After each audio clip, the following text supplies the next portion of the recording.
I present to you Calamelios Zephyros. Here you will find a number of testing facilities, as well as the observation hub of Poiton Oikos. Right then. Let's begin by...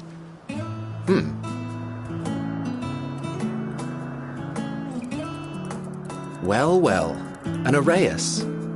How delightful.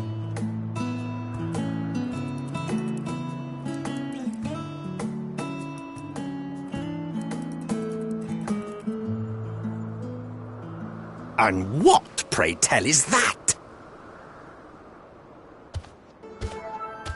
Ah, that's a new species of shark. We approved the concept but a few days ago. Sharks are among the most popular sea creatures. Rare is the day when someone does not submit a new concept. At first, they were largely orthodox, consideration given to such things as size and environmental impact. And then a whimsical someone thought to bestow it with flight, another superior intelligence. And then the floodgates burst, concepts with multiple heads or arms and legs, and so on and so forth. It was getting absurd. A part of me wanted to tell them to go away and find something else to create, but in the end I couldn't deny their passion. And here we are.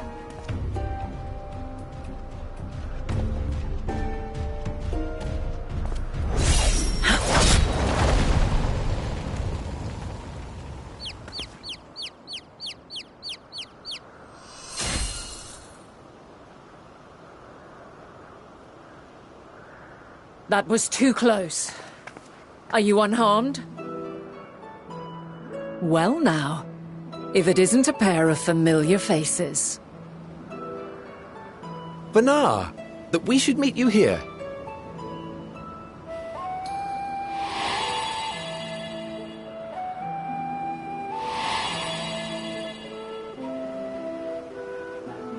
As I mentioned earlier, the better part of the convocation holds that when we retire is when we return to the star.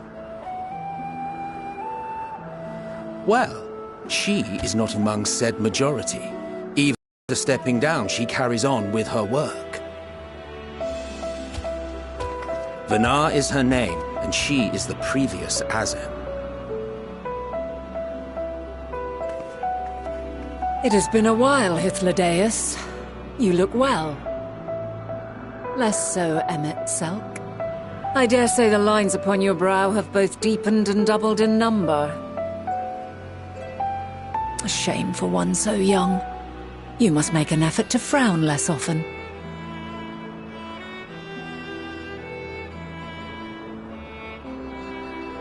Easier said than done, thanks to your unruly successor. How is he, if I may ask? Incorrigible as ever. Rushed headlong into a volcano on the brink of eruption just the other day. I should be glad to share the tale in its entirety later, if you're so inclined. Huh, you know I am. Now then, you are?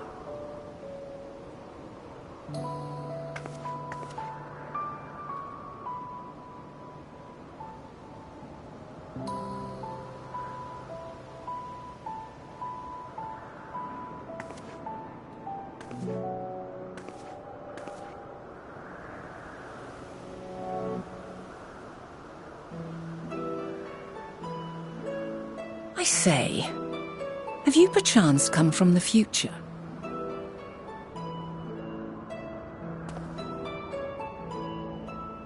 I do not believe we have ever met, yet I sense my magic upon you. Therefore, if I wove the enchantment, I could only have done so at a later point in time.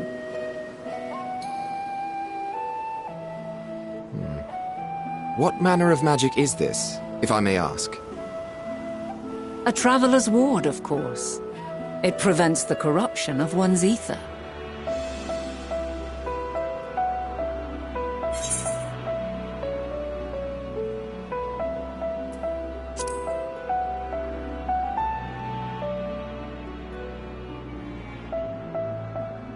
Primals, you say? But I'm not familiar with such beings. But if they enthrall by warping the balance of ether, then yes, the magic would afford you a measure of protection. I gather from your question that you are not ignorant to its presence. Hold on. From the future? That's absurd.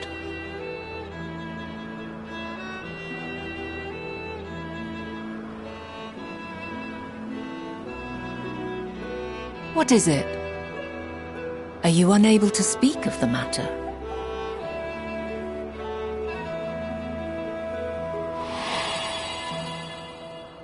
The reality to which you must return exists as a result of the final days. You cannot reshape the past to undo the tragedies of the present.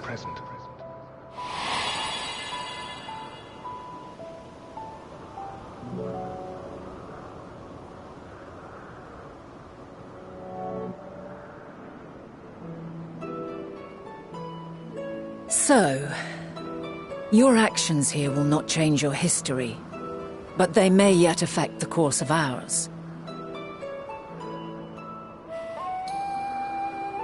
How very exciting! I'm quite fond of delving into the unknown, and there's naught more unknown than the future. Until a moment finally arrives, we cannot know for certain what will come to pass, regardless of our supposed foreknowledge, so you needn't worry for us. More importantly, that you should go to such great lengths as to travel unto the past bespeaks the gravity of your quest. Will you not reveal it to us? Mayhap we can be of aid to your cause.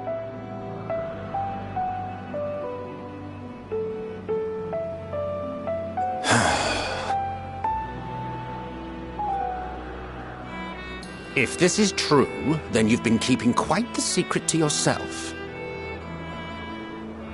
As a representative of the Convocation, I will hear it all.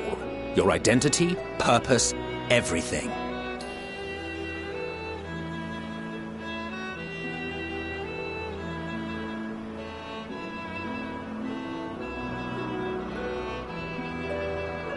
Why don't we move to a place more conducive to calm conversation? I've been working here for some days now at an old friend's behest. If it is agreeable, we may make use of my accommodation at Poiton Oikos.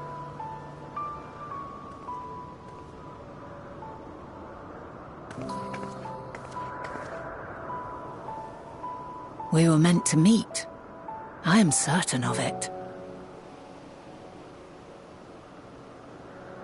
Else I wouldn't have marked you so clearly and sent you unto myself in the past. It's precisely the sort of mischief I would get up to, and quite inspired, if I do say so myself.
wonderful aroma.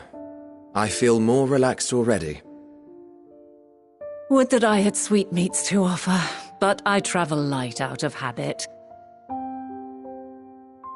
There's plenty of hot water though, so please have as much tea as you like.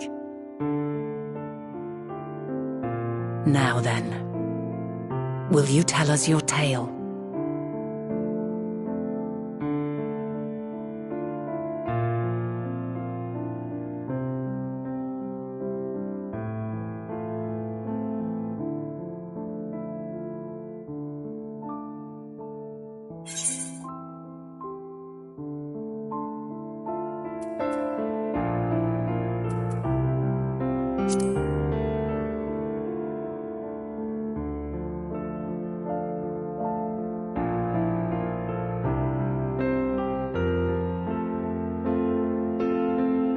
Why don't you start from the beginning?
Preposterous!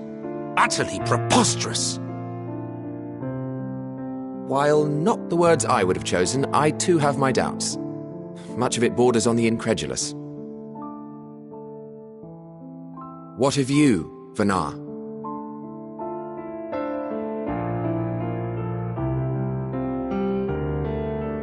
Not knowing the precise details of the first final days, it is difficult to determine the veracity of the tale. Supposing it is all true, I must ask myself why I would do what I did. Why would I feel I had no recourse but to oppose the 14 and create this Hydaelyn? Circumstances change, of course, but it would not have been an easy decision regardless. No, there must have been a reason. One compelling enough to force me to take such drastic measures. Then there is the Elpis flower, which I said would serve as a guide. That it's of import to your mission is plain, but your presence here leads me to believe that this place also holds significance. But what could it be? What are we meant to accomplish? Might it not be simply thus? In the future whence he came, the final days could not be averted. Mankind has no choice but to flee the star. By alerting us to that eventuality, perhaps you wish to pave the way for other futures. Theoretically speaking, it is a possibility. Yet if that were my primary objective, I see no reason to guide our friend to Elpis specifically. The capital and Amarot, or even my own home would be more logical destinations.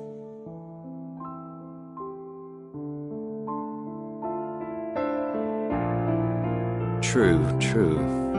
I note also that Hydaelyn did not specify a point in time to which he must return. By this, it may be inferred that it was not critical that we should meet. Alternately, she had reason to believe that our paths would converge, coincidental though it may seem. This is quite a puzzle. And we do not have all the pieces. Hardly any. But we do have one immutable fact. If the final days are indeed as described, they will bring death to all that I hold dear. Yet despite being afforded long years of preparation, the only provisions I could make were for flight. Nay, my first and foremost endeavor would be to find a way to forestall the coming doom. Given that even the 14 failed, mayhap you deemed it impossible. Nothing is impossible. This I have always believed. And if Hydaelyn is indeed me, she would believe the same. Listen to yourself. Are you seriously entertaining the notion that you are a messianic figure in some far-fetched tale?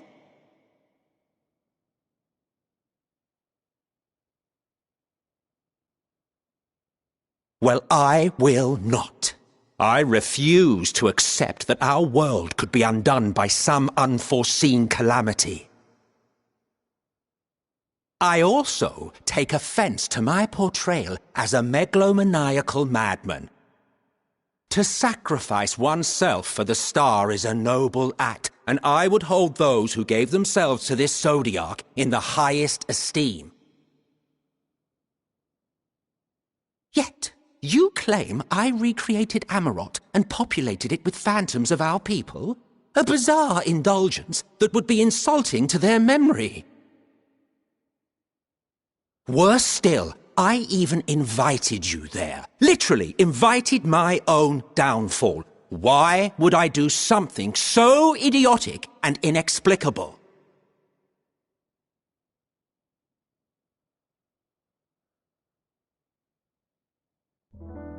Now, I will allow that the hypothetical task of restoring our world would be daunting in the extreme. The thought of having to bear such a burden for 1,000 lives horrifies me. But I would never forsake my duty. I would never forsake my brethren.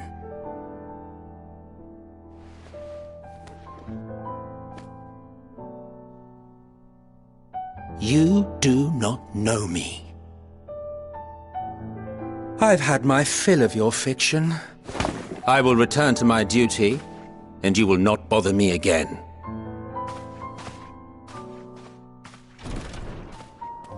Selk! Wait!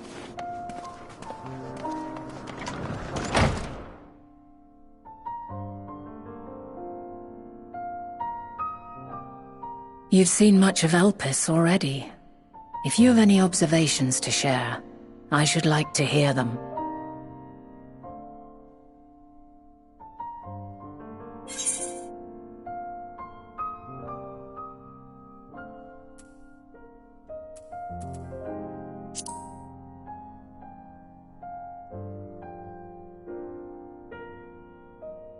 Ah yes, the energy distinct from ether.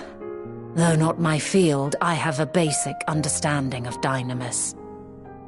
And you say Hermes researched the phenomenon in the course of creating Meteon? Yes, I believe this warrants further investigation.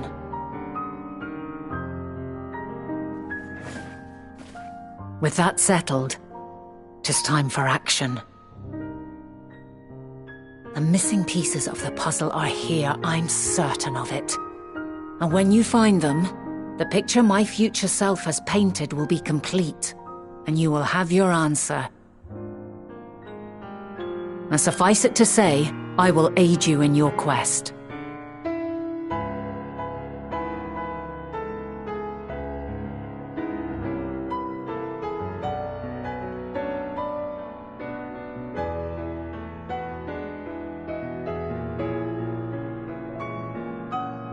Have faith. If Emmet Selk is the man Azum described to me, we've not seen the last of him.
A delightful breeze and a breathtaking view.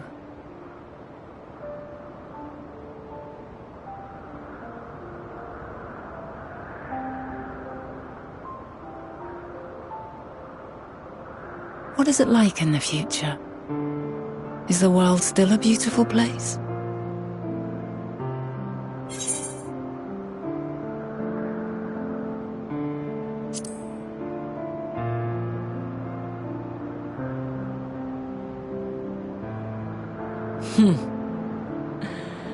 I swear I could hear the glimmer in your eyes and the adoration in your voice. While we wait, will you not tell me about your adventures?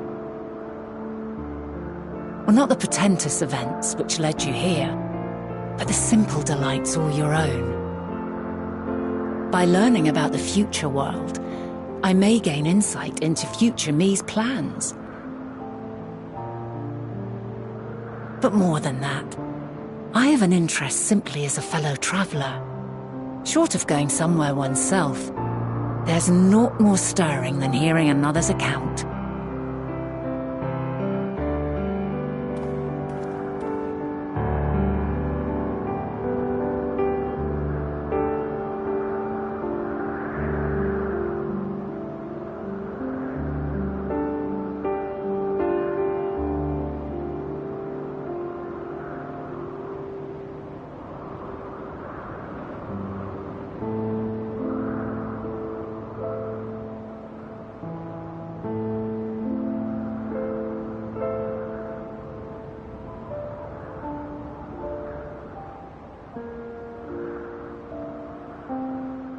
Incredible! Would that I could have been there to see it.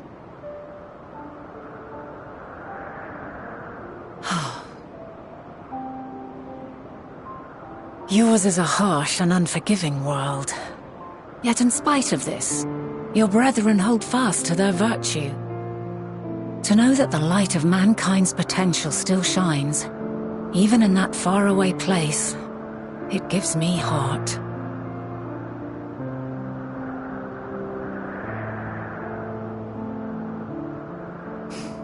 Thank you for regaling me with your tales. I will treasure every word.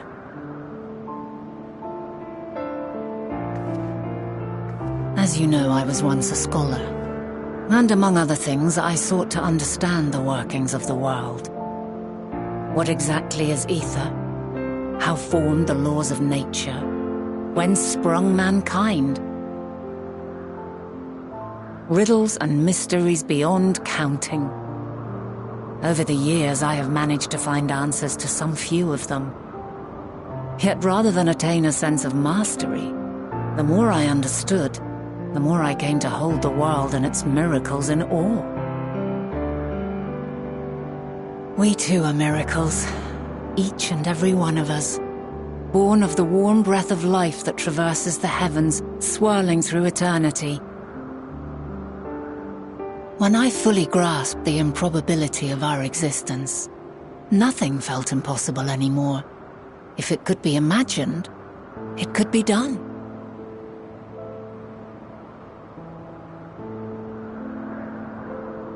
A passion swelled within me, an epiphany dispelling all preconceptions of what was natural and true, and a presence without, immense yet intimate. Fate, perhaps, holding us in its tender embrace. As reassuring as it was intimidating, how keenly aware I became of creation's fragility, built as it is upon precarious happenstance. I was overcome with an irrepressible urge to know the world more intimately, to hear its voice, feel its breath.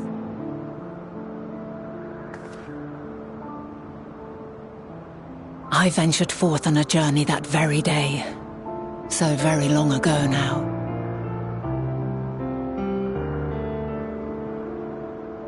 Freed from presumption and prejudice, I saw the world through a newborn's eyes. Everything fresh, and new, and so beautiful. Lands that stretched on forever. Skies one could drown in. The heartbeat of nature, silent yet strong. And amidst it all a people, beacons of light and life. Laughter that warmed my heart like naught else before. They are my meaning, and my purpose, my love. And so long as they need help, I cannot return to the star. Perhaps my future self is still waiting for it. The moment she can let go and walk unto the end. Safe in the knowledge that man will find his own way.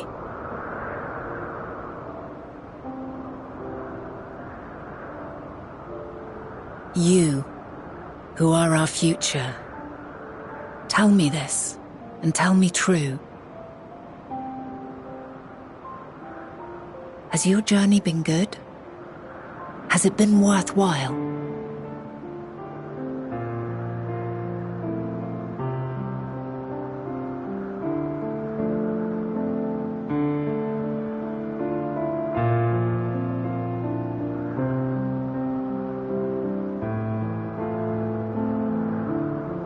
Pray forgive my lateness.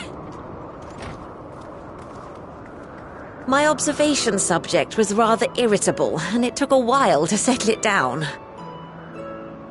No need to apologize. Your work takes precedence. Besides, we had a pleasant conversation in the meantime. You're too kind. Now then, I'm told you wished to ask me some questions. Indeed. I've an interest in one of Hermes' creations. Meteon. You witnessed a host of them take flight, yes? Oh, that! Yes, I did. It was in the dark of the morn. I'd left the Thalassai after nocturnal observation. As I walked along, I spied a bright light climbing high into the southeastern skies. Then, in an instant, it was gone. Like a shooting star, only rising rather than falling. But then another shot up. Then another, and another. Intrigued, I made my way to the edge to investigate.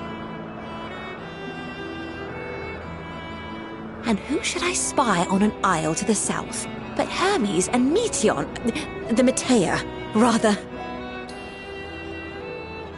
There were lots of them, and I realized they must be the shooting stars that I'd seen. A dazzling spectacle indeed. Have you spoken with Hermes about this?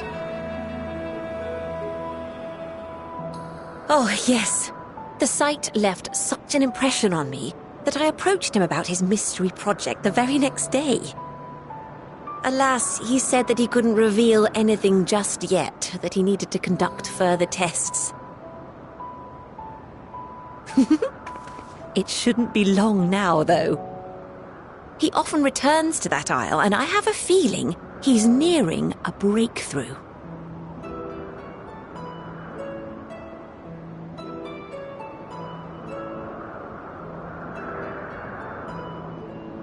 Splendid. We are likewise eager for the details. Well, that is all we wish to ask. Thank you for taking the time to indulge our curiosity. You're very welcome. It's always a pleasure to speak with other inquisitive souls. Oh, and will you be descending now? If so, I shall link the doors for you. Please.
Let neither side hold back.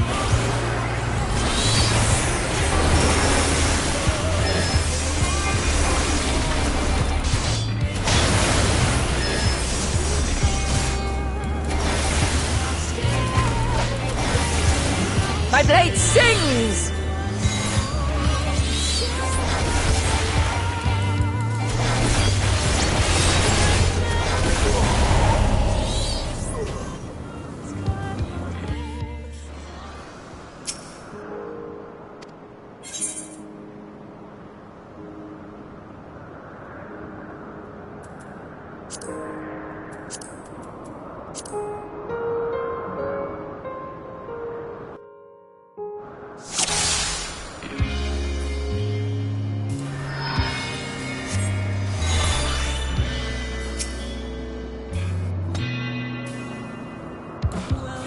Let neither side hold back.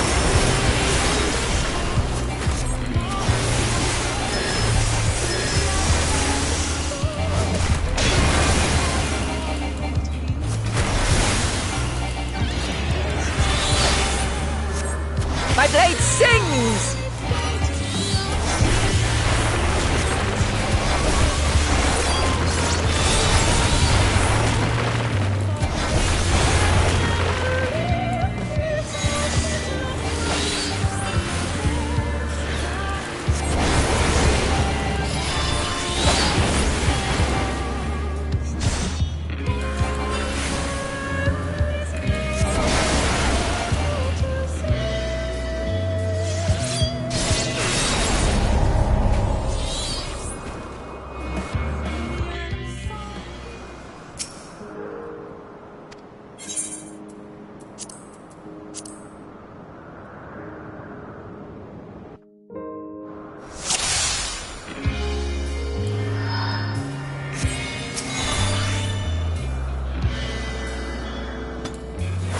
Let neither side hold back.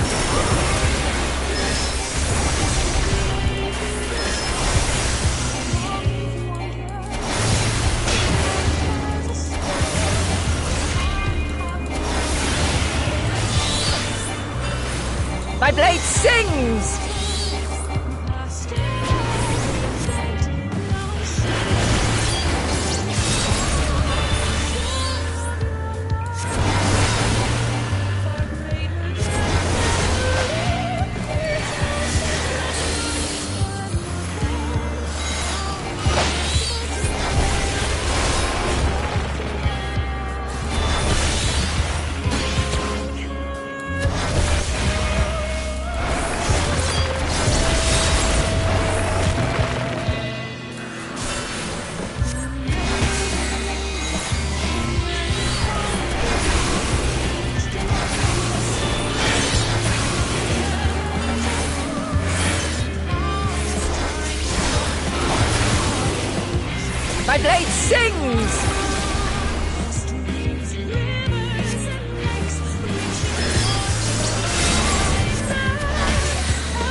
impressive. I shall have to try something different.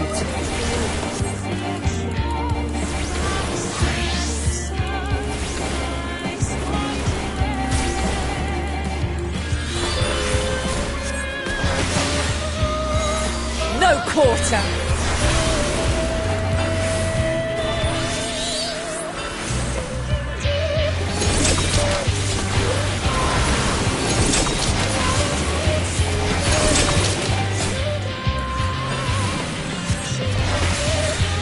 Taste.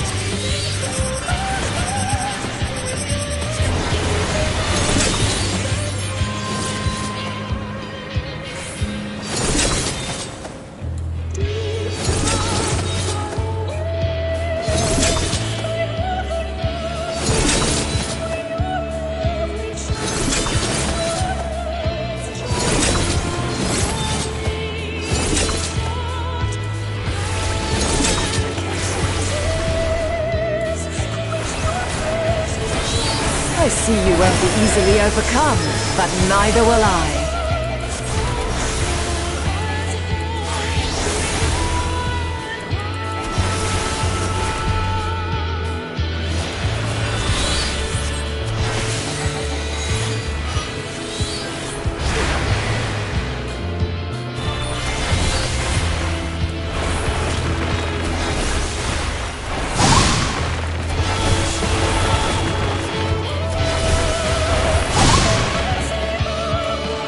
Yourself.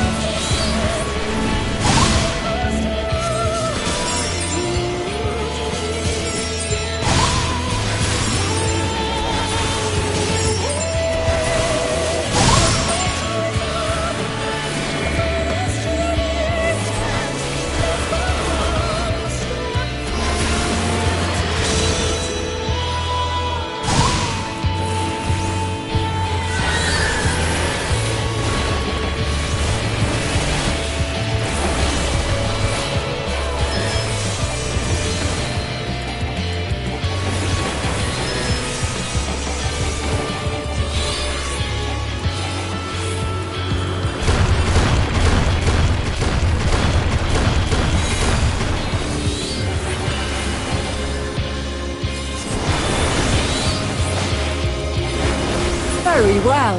Let us move to the final trial.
Your chains, shed your burdens, and show me your strength of will!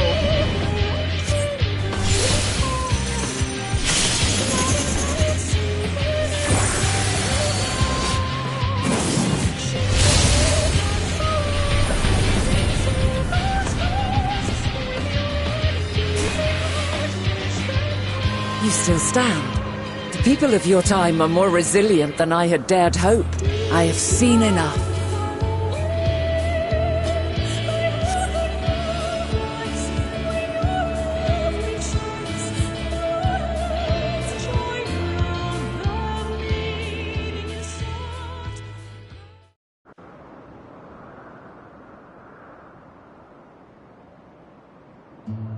'Twas my finish it, but clearly I underestimated you.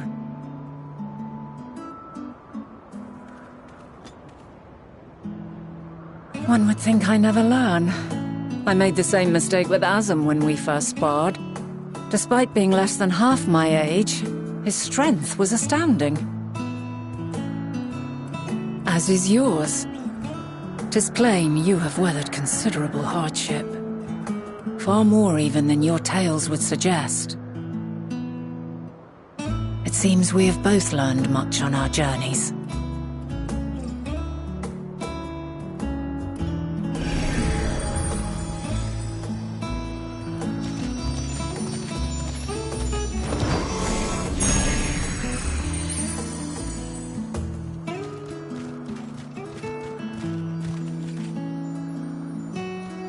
Well now, I dare say he has warmed to you.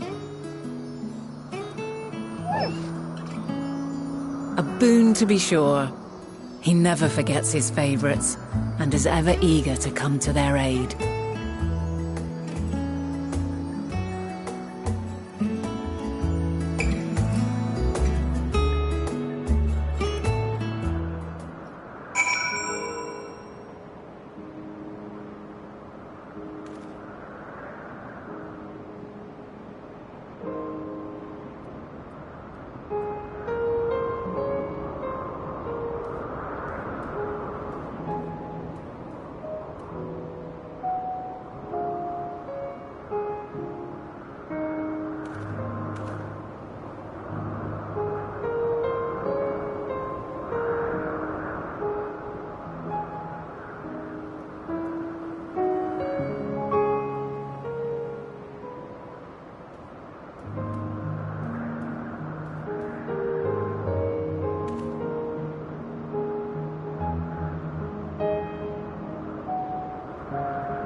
Quite a small place, lacking even the most basic equipment.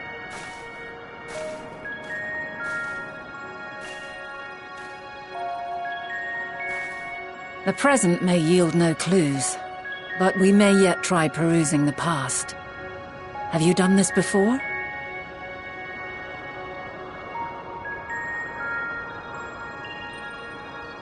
So you cannot control the power freely. Worry not. I shall assist you. Come and stand before me.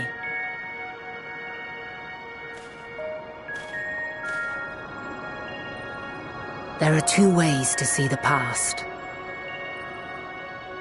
The first entails peering through the walls of the soul in the moment a subject is recalling a memory.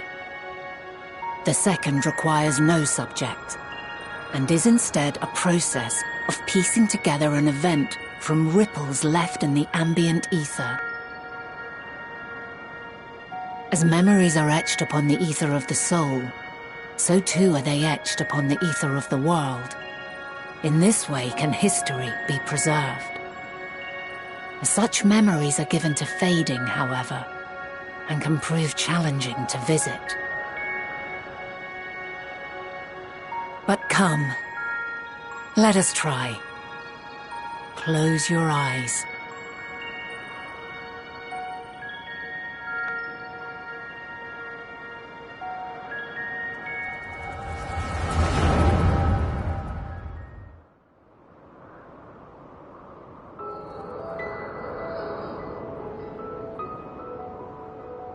All units fully functional and proceeding on course towards their respective stars.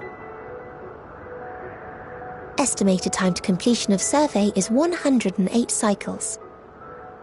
End of status report. Severing connection with shared consciousness.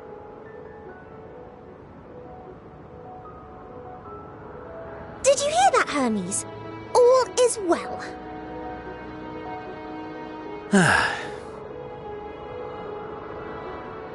Yes. Good tidings at long last.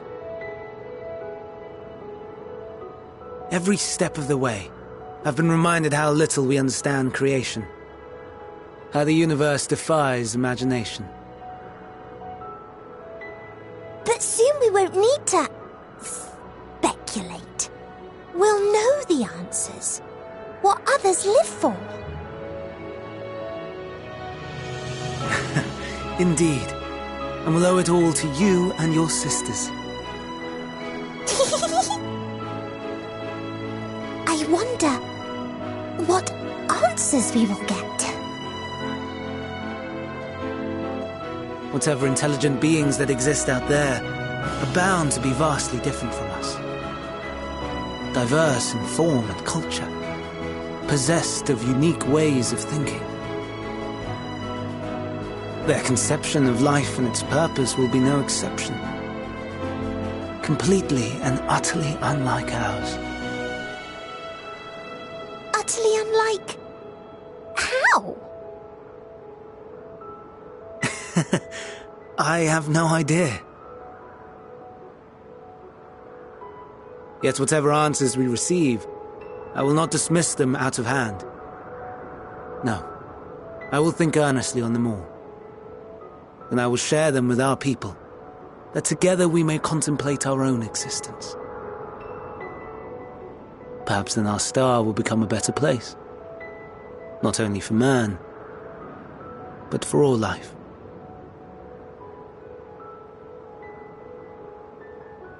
Meteon, though I gave you wings to soar the heavens, I did not teach you how to walk the earth. So loath was I to bind another living being.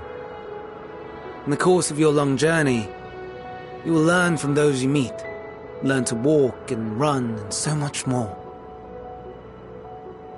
And when you return, older and wiser, we will have a celebration to mark your homecoming and coming of age both. Will there be apples? Covered in syrup? And how are you supposed to eat them? Rather than food, perhaps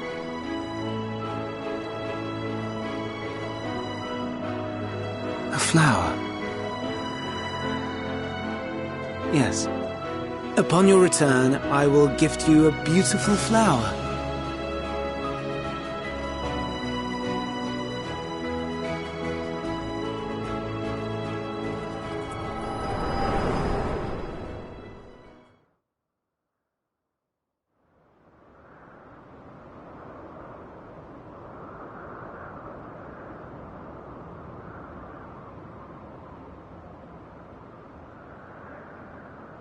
So, what is your opinion?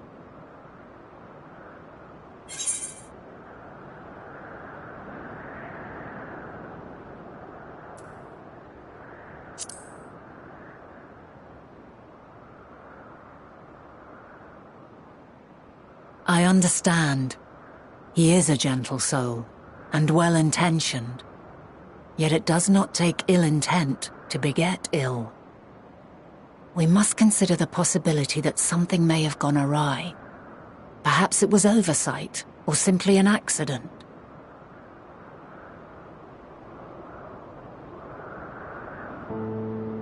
In light of this, I propose that we reveal your tale to Hermes himself. If he does not wish for the final days, as we believe, he may well join us in pursuing a solution.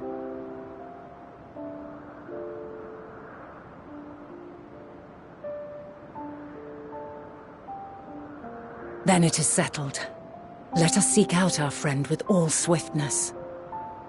'Twould not do to let such a pure soul be blackened by tragedy.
My apologies for keeping you waiting. I understand there is a matter you wish to discuss.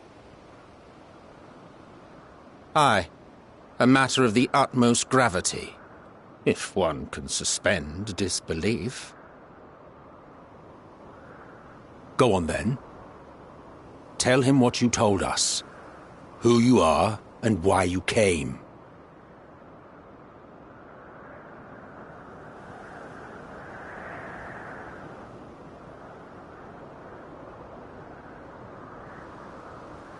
The final days.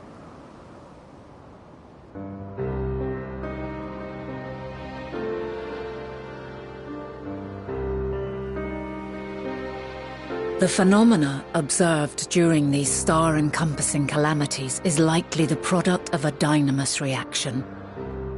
And none is more versed in the applications of this energy than you, Hermes. I must stress that we do not believe you would desire such destruction. We come not to lodge accusations, but to beg your wisdom. And so, distressing though the exercise may be, I ask that you share with us your opinion on the matter, on the assumption that our visitor's tale is true. Even you, Vana.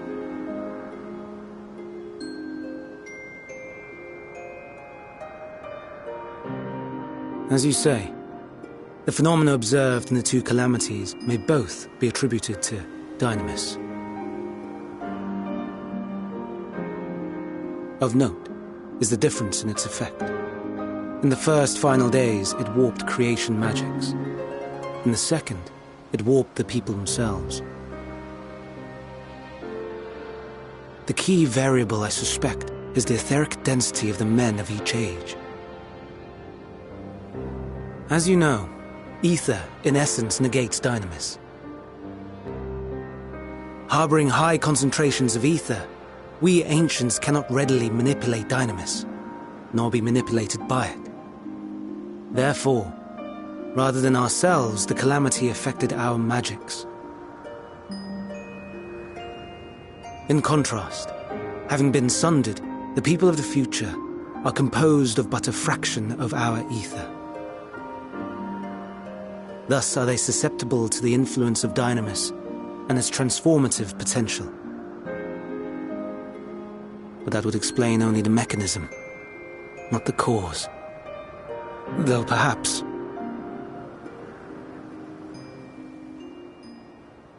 What is it? Even should it be a hypothesis, we would hear it.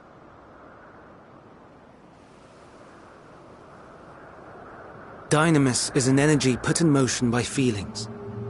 Feelings for which there must first exist a source. A source to which the victims must be attuned. One that harbors the selfsame negative emotions. Elsewise it could not be the agent of such extreme change. So it wasn't the stagnation of the celestial currents. Someone, or something, is instigating the star's demise.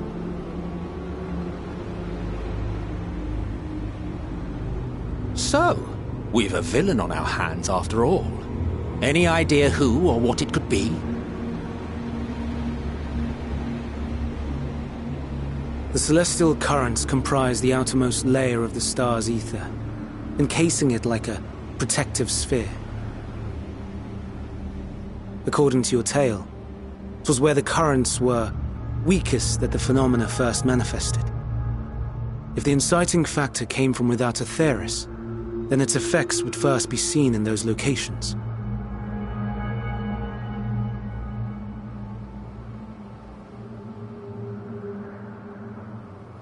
Greetings. Can you hear me?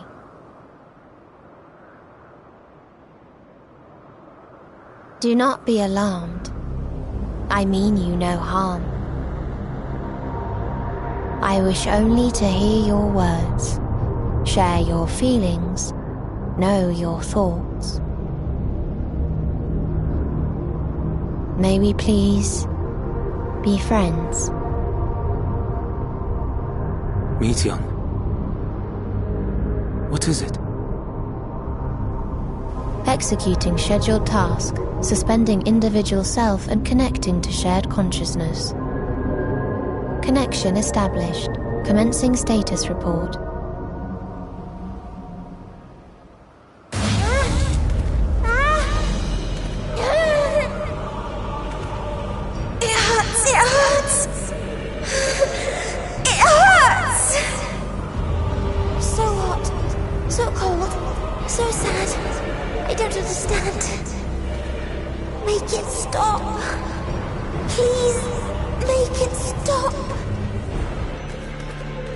Steady, Meteion.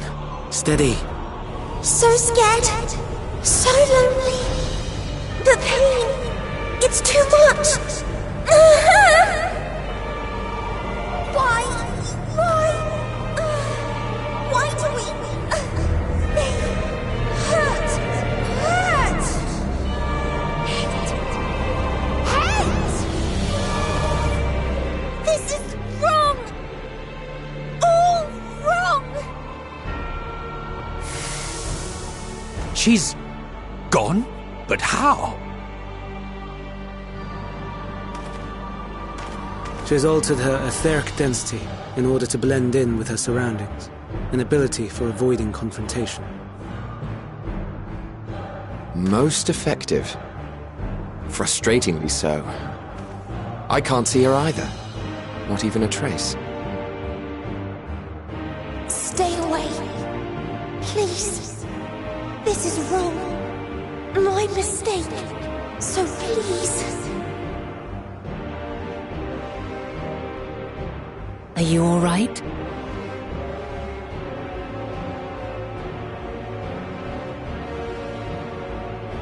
In your mind? No. We only heard her speak the instant before she vanished. Of course. When communicating without words, Meteion also employs Dynamis. That would explain why you were able to hear her, when we could not. Then you are our best chance of finding her. Follow her voice and try to track her down. Hindered though we may be, let us split up and search as well.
Ha!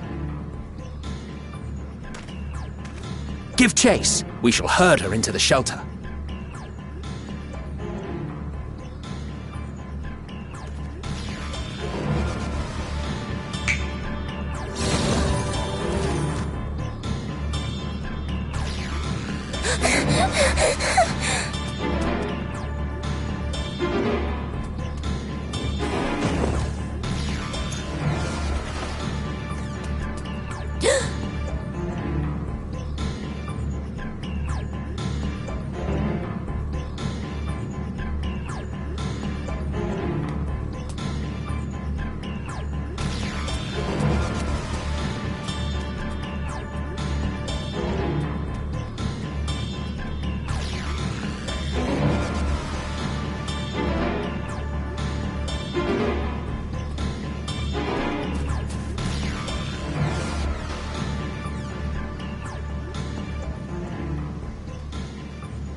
Please, Meteion.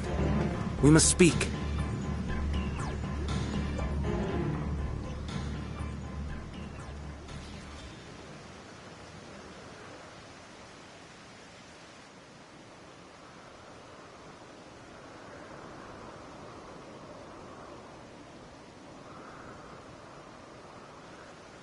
I'm sorry, Hermes. I'm so sorry.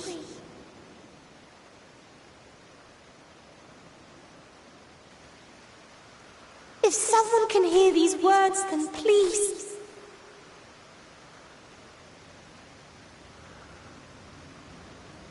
Please protect them. Protect them all.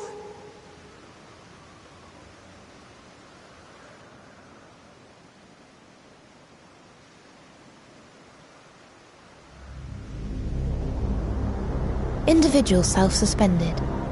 Connection with shared consciousness stable. Our survey is complete. We shall now report our findings.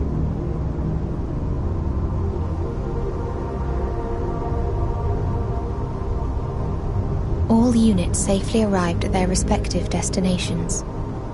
Seeking answers to Hermes' question, we attempted to make contact with the intelligent denizens of each star. Results are as follows, in order of numerical code. Enna. Traces of civilization found. Structures believed to have served as domiciles. No extant life forms detected. Dio. Ruined remnants of buildings scattered across star, surface of which is encased in ice. Presence of life could not be verified. Tria. Evidence of large population centers, akin to cities recovered. No extant life forms found, only their lingering essence. Tessera. Edifices surmised to be abandoned residences found. No extant life forms detected. Deadly plague or extreme environmental degradation likely to have led to mass extinction. They are all dead. Octo. Star found in state of violent conflict. Contact successfully made with inhabitants, but deployment of weapons of mass destruction resulted in total annihilation of local population shortly thereafter. Inea. Star is a barren desert. No identifiable flora found. Bones of living beings resembling men discovered beneath sands, but determination regarding their intelligence inconclusive.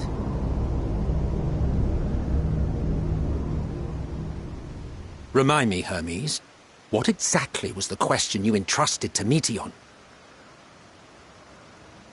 I tasked her with asking what others live for. What gives their lives meaning. Did you consider what may happen if the premise of the question is flawed? To be able to answer it, one must be living and desire to continue doing so. But if Meteion finds no living beings in the course of her journey, or none who desire to live, what then? What answers would she derive from their silence?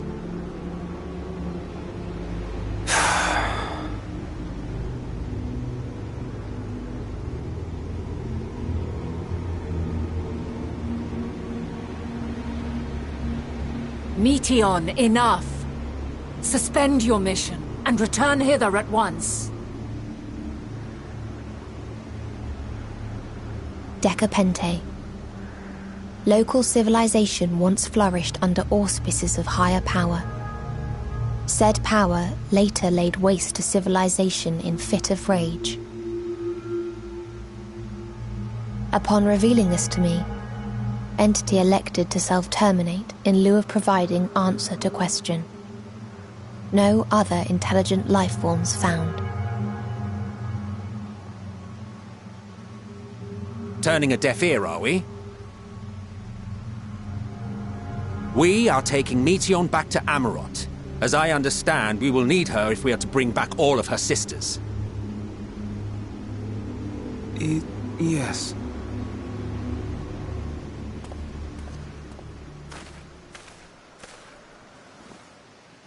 Meteion.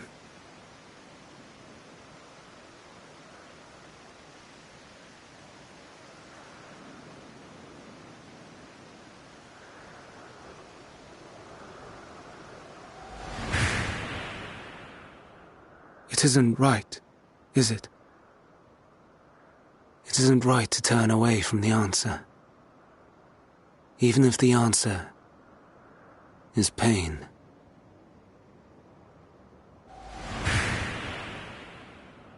Even if we aberrations must scream ourselves hoarse to be heard.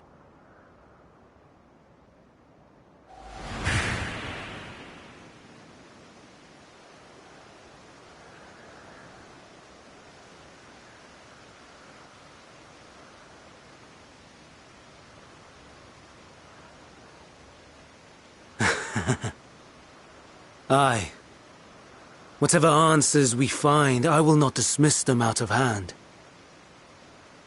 These words I said to you, and I will hold myself to them.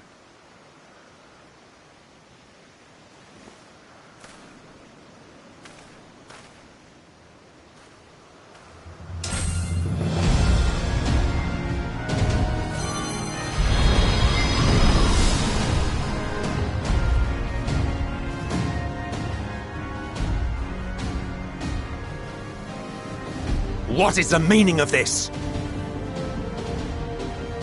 You cannot take Meteion, not until she has finished her report. All else must wait.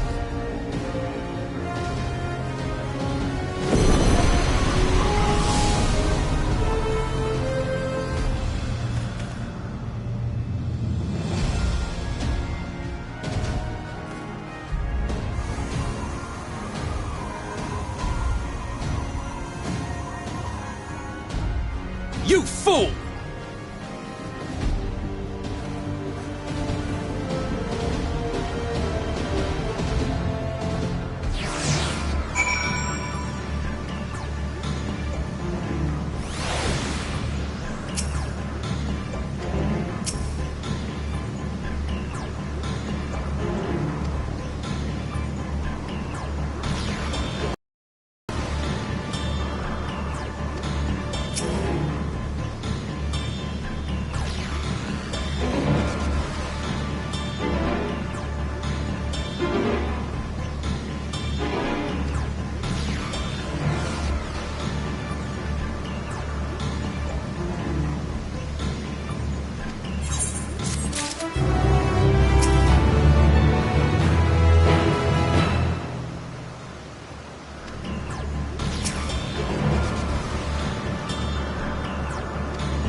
I might be forced to...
True.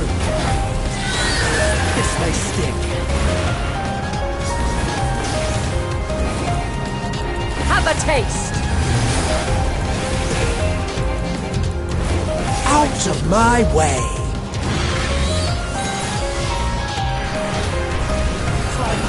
Fall!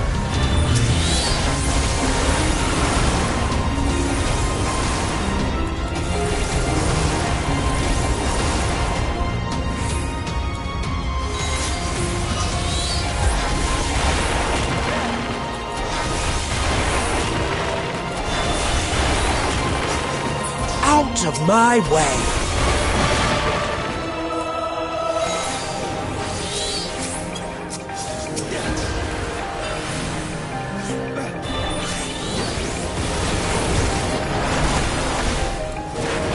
I'm not entirely useless. Have at you!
My way.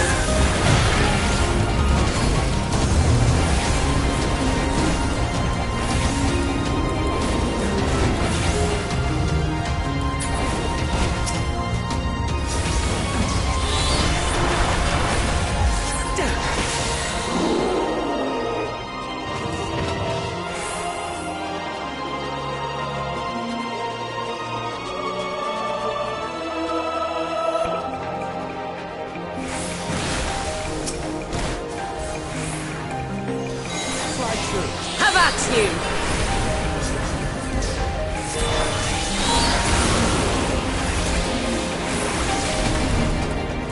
Have at you!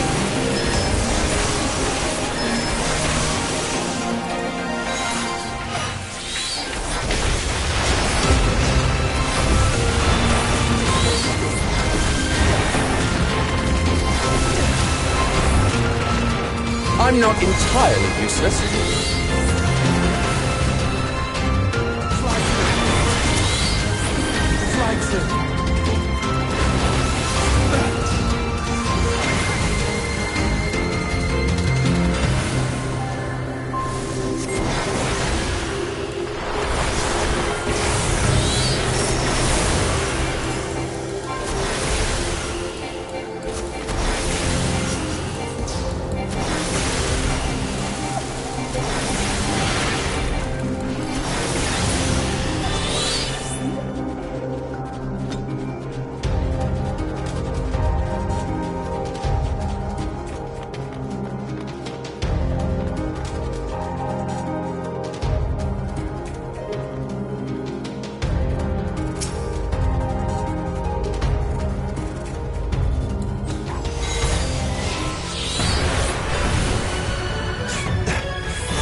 I see you opening.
Out of my way!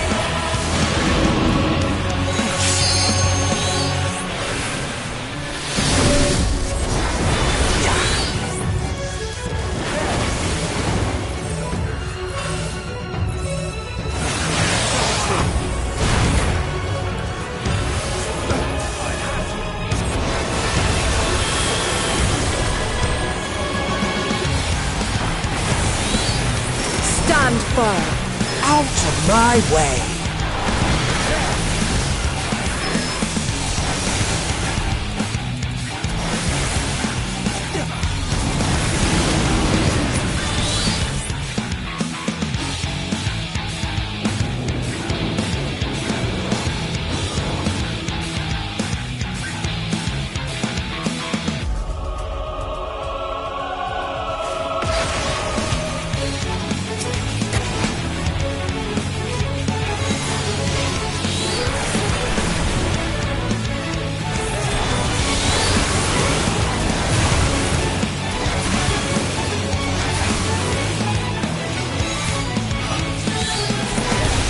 Out of my way!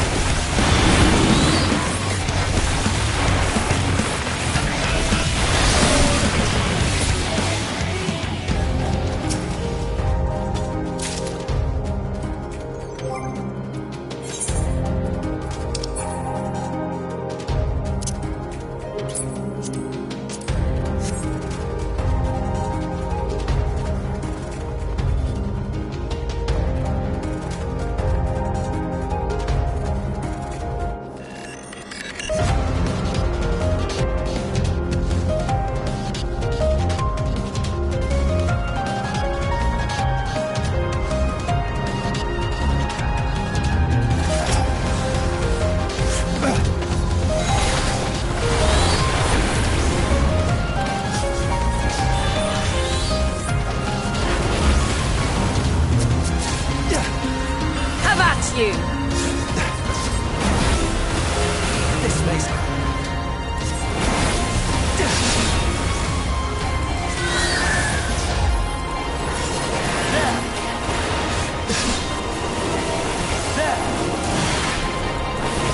I'm Have a not taste. entirely useless.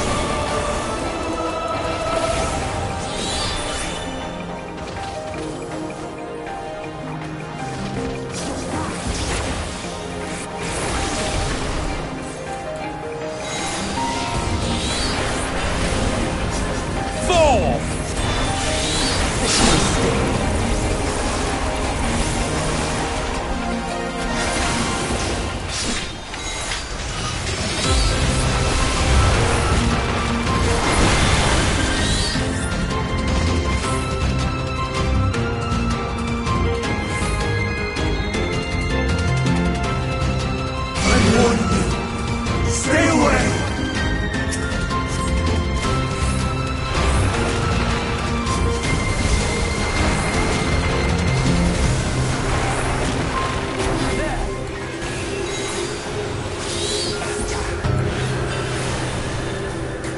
Have at you! Have a taste!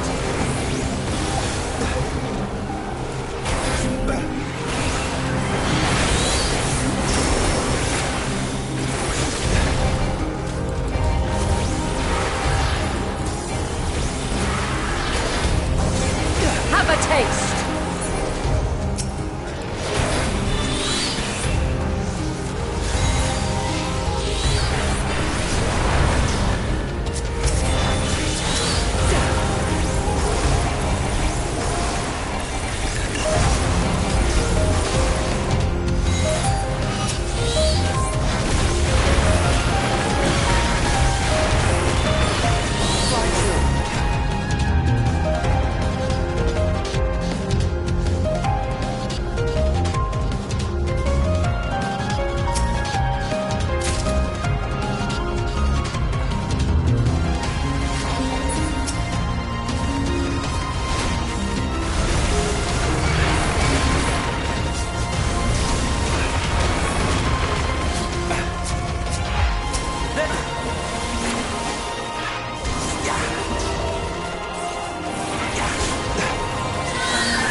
I see you over there.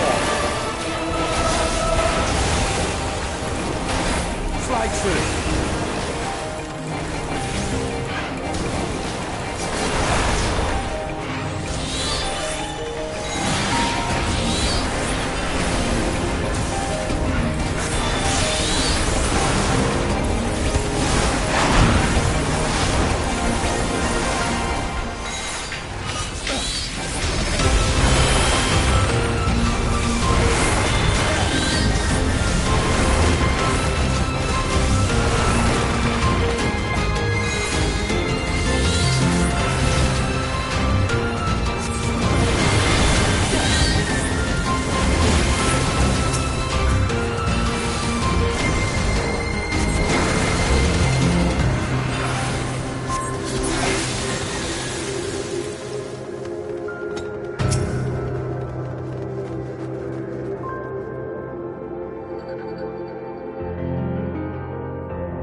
Slide through.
My way.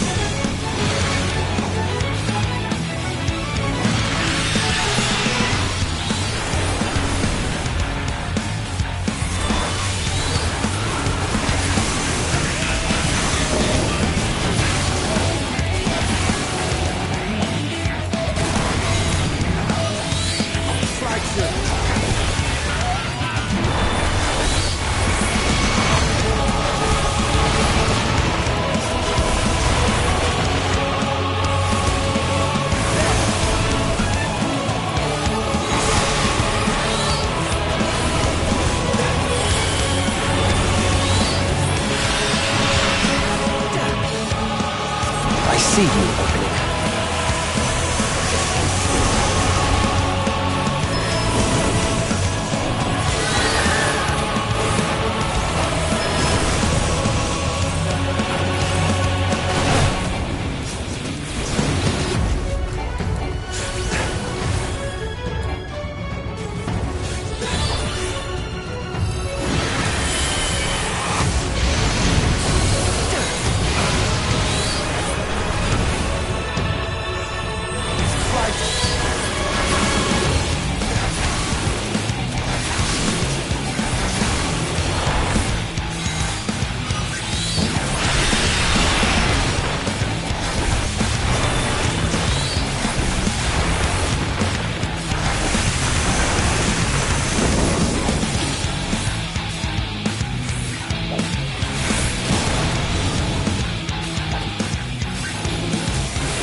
Take Meteor!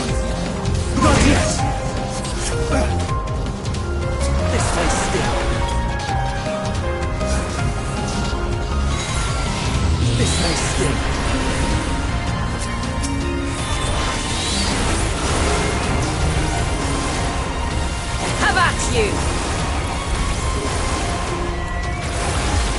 This may sting. I see you opening.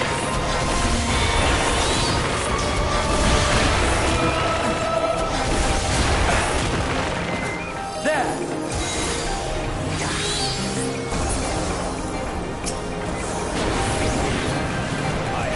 Have a taste!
I must hear their answers before they're expunged from existence.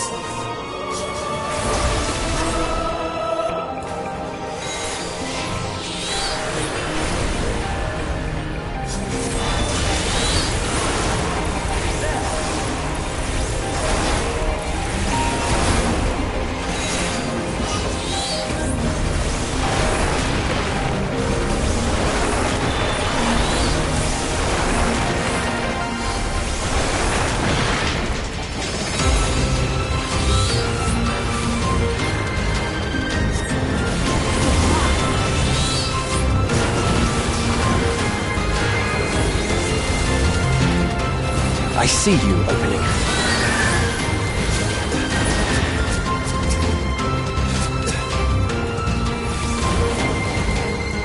Have a taste!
So, it comes to this. I have no wish to fight, but this time, I cannot yield. Though the world may think me a mad, desperate fool, I will hold fast to my conviction.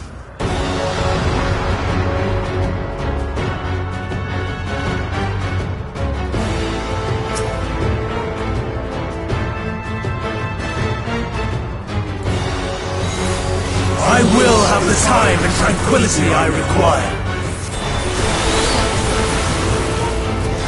Gust and gale, gather to me!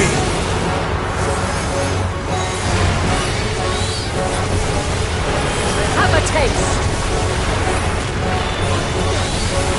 Ancient breath, unleash your power! Have at you!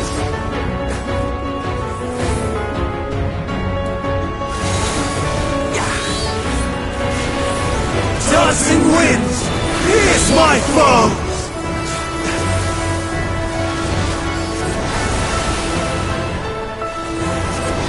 Stars on high, fall as rain!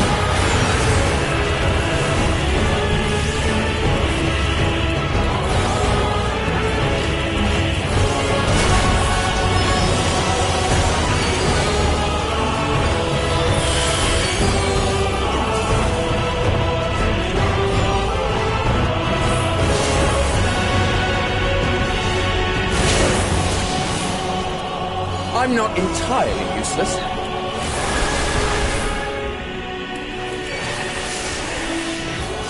Out of my way!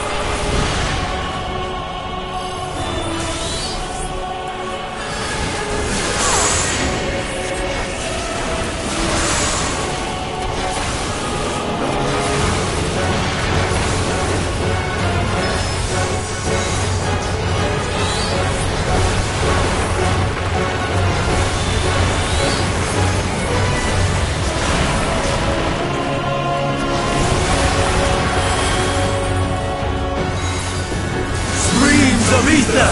Surge is one!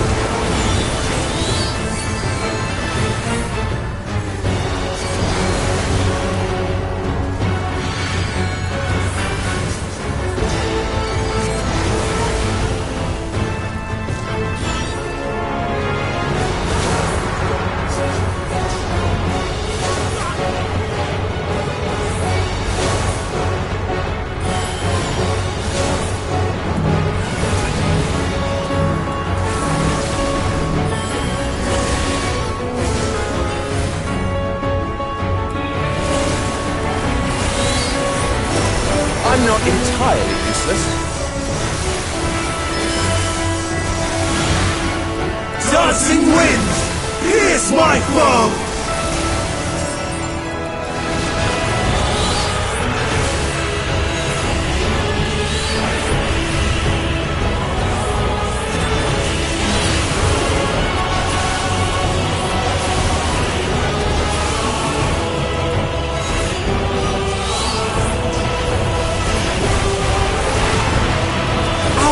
My way!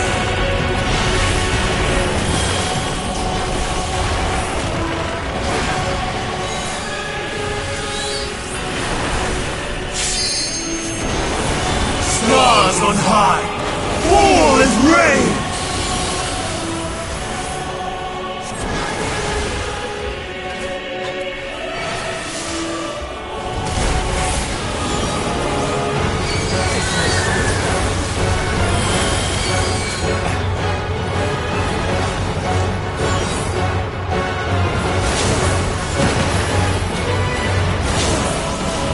Prepare yourself!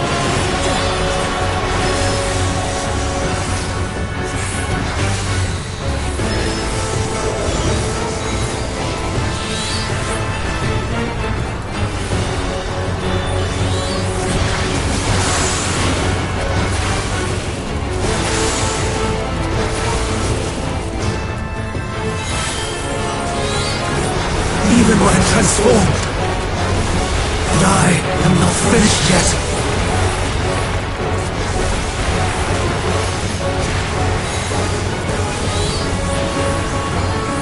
Have at you! ether! Search as one!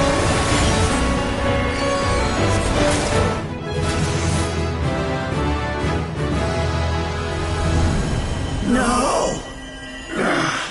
My power!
It's over, Hermes.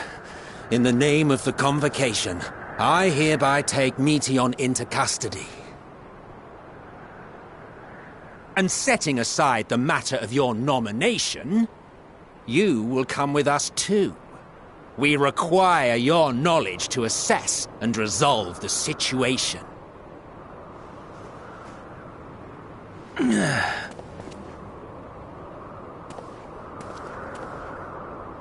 Meteion, I am so sorry. Would that I could have listened to your report in full.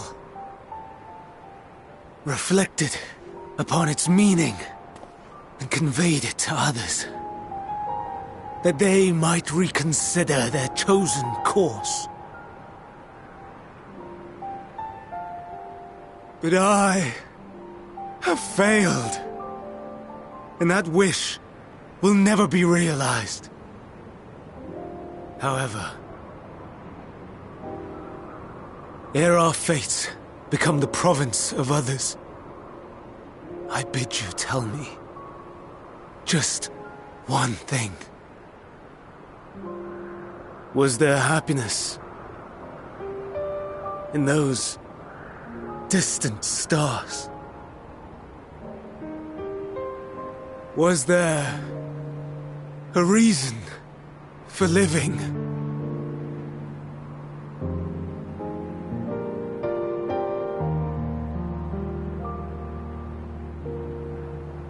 We conducted our search as per your instructions. We scoured historical records, communed with the spirits of the deceased. heard the final testaments of the dying, welcomed their shadowed hearts into our own. One race had striven to create a world bereft of animosity. They renounced relationships to avoid interpersonal strife, and in so doing brought about societal collapse. One race had renounced war and devoted itself to the enrichment of its people. They were conquered. Though they destroyed the enemy in reprisal, they could not regain their former glory. One race had concluded that finite time was the root of all woes. Aspiring to shatter its shackles, they went in search of infinity. They discovered nothing is infinite, and that neither time or death can be cheated. Disillusioned, they gave up on the future and themselves. One race had discarded all things that gave rise to sorrow, hoping to have only joy. They found joy lost its savour in the absence of sorrow, and lost their will to live. Though worlds apart, these peoples shared a belief. The belief that they had tried their best. That they had tried to fulfill their potential with every step and success. In the course of which, they learned the truth. That they would never be free of fear and sorrow, anger and despair, of loneliness, so long as they yet lived. Even now their souls cry out for oblivion. And to this song of anguish, I lend my voice. We lend our voice. Oh, beloved mankind, shimmering jewels of beautiful Etheris, rejoice, for we will free you from the cruel yoke of existence.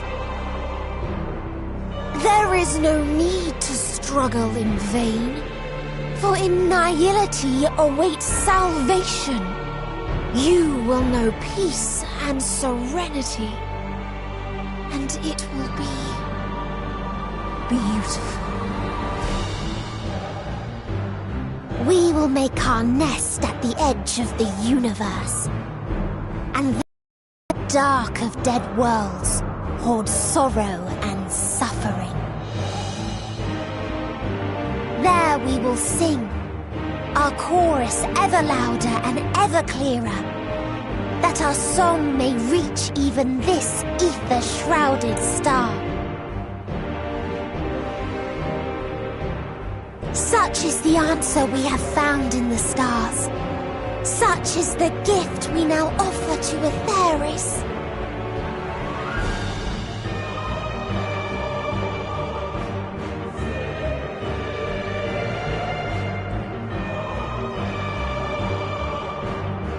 Who are you to decide our fate?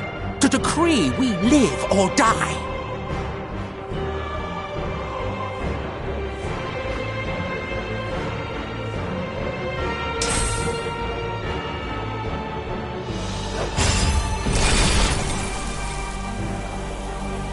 Have you lost your mind? You heard what she said. She means to destroy us all, yet you'd still take her side? In the name of the star, we have discarded those creations that we deemed flawed. If we ourselves are flawed, does it not stand to reason that we too should be discarded? That is sophistry, and you know it! Perhaps it is. Perhaps I am wrong. who is to say that you are right?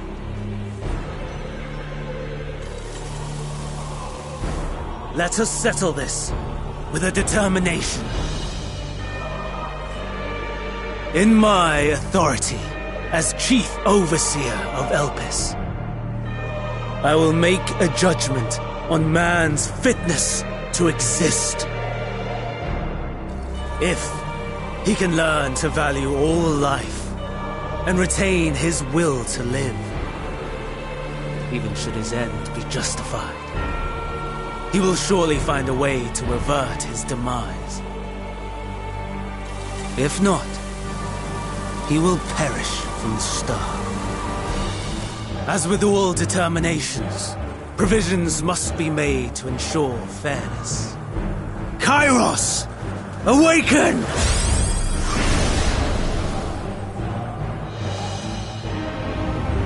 Memory reconfiguration system Kairos activated. Awaiting instruction. Command. Universal memory alteration. Target area. Catesis Hyperborea. Starting point. Arrival of MSQ of the convocation at Propylion. Endpoint. The present.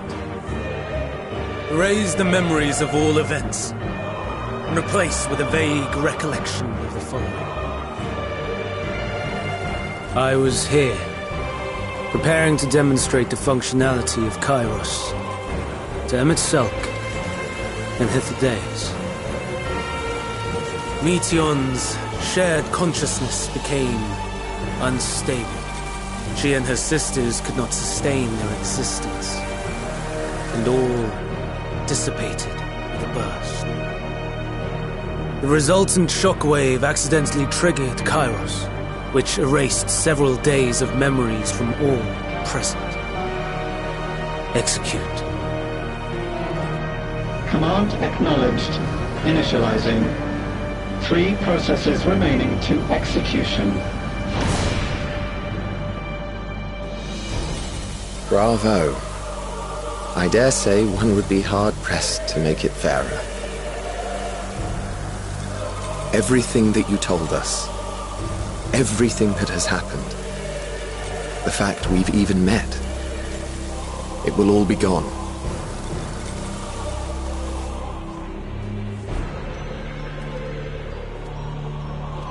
Go, Meteon. To the edge of the universe, where none can reach you. Hermes, won't you come with me? If you were to shed your flesh, I should be able to carry you.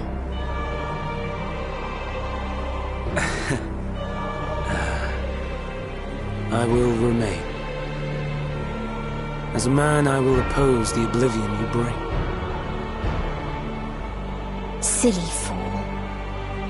Had you said yes, I would have granted you the gentlest end.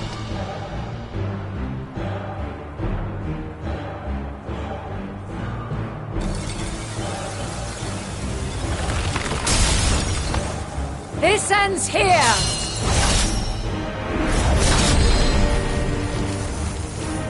Fly, Meteon!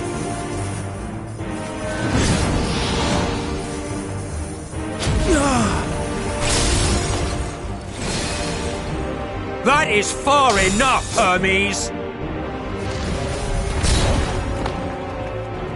Argos, to me!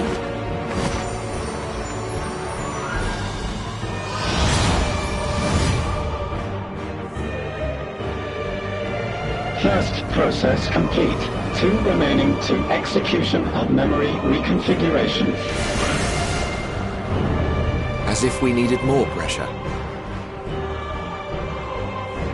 No matter what, you cannot forget what happened today. For it is the key to saving your future. Your world.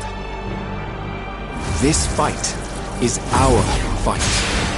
What comes after, our problem to contend with. Not yours. No. Your own struggle awaits.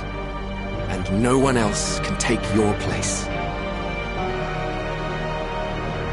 You must flee this place with your memories intact, and I will see that you do. Now then, where is it? There you are, my little confluence.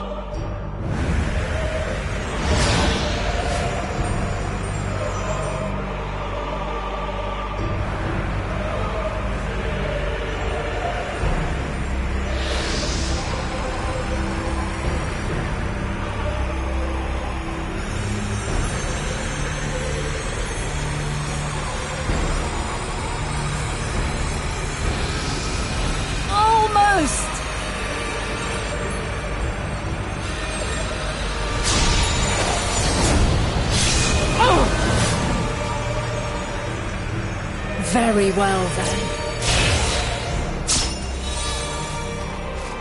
You may elude us this day, but not forever.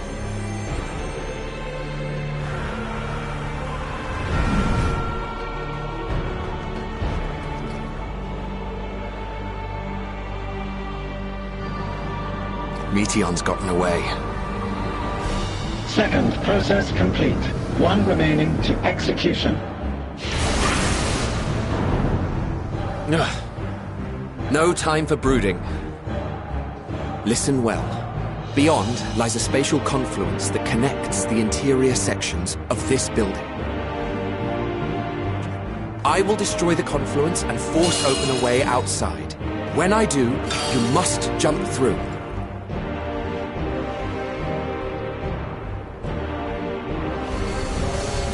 I cannot tell you how sorry I am. But neither can I let you escape!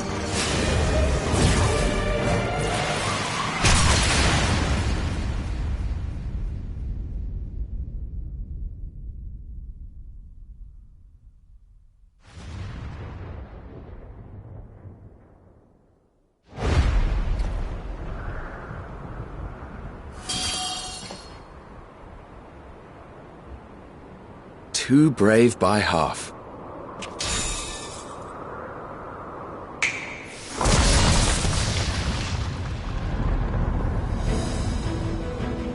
Exemplary work, as always, MSQ. What? But how? I thought the confluence was... Over there? Yes. We were rather hoping you would. It was never anywhere but where it is now.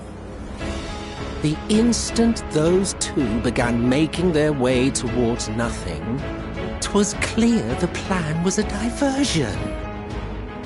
I'm quite incapable of destroying a confluence, I must confess. A gambit brazen beyond words. Though we've grown accustomed to reckless improvision due to the antics of an incorrigible associate. Though, in the case of certain present company, incorrigible is an understatement. Honestly, I'm beginning to suspect it's a requirement for every Azen.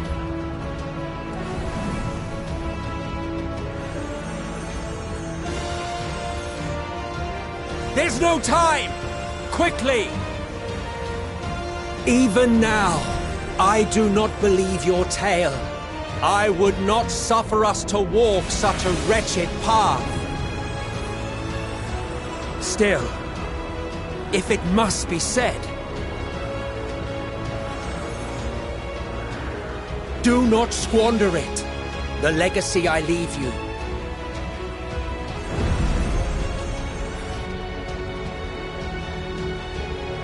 Final process complete. Executing universal memory alteration.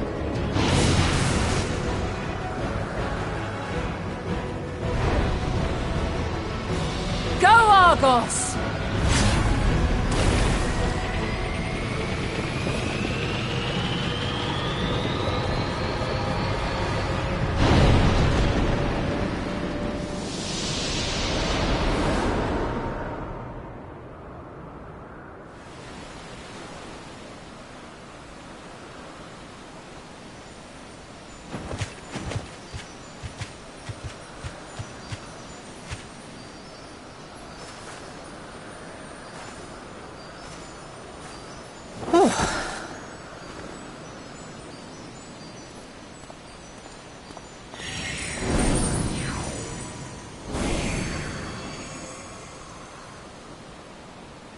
I'm fine.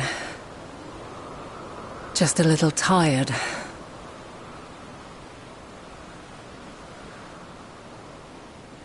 Can it be true? Are we the only ones left who see beauty in the world? In life?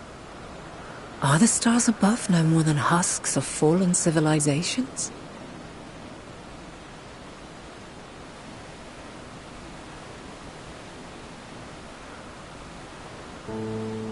And yet, I feel her. Though she is unimaginably distant, I feel Meteon's presence, and the place where to we must go. Ere she made good her escape, I placed an enchantment upon her, one which allows us to follow her trail. She has already left the outermost bounds of Aetheris, and continues on her way. Given the vastness of the universe, it will still be no easy feat to track her down. Yes, all we remember. So long as we remember,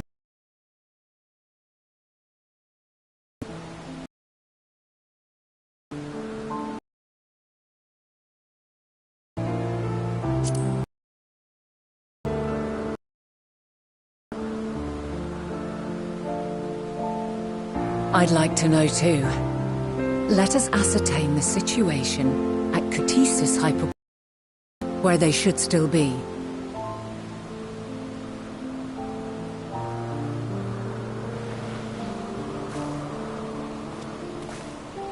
Given the likely state of their memories, however, it would be imprudent for us to approach them directly.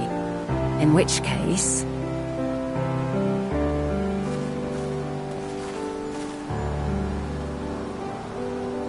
I am sorry, my friend. I've asked much of you this day. But may I trouble you one last time?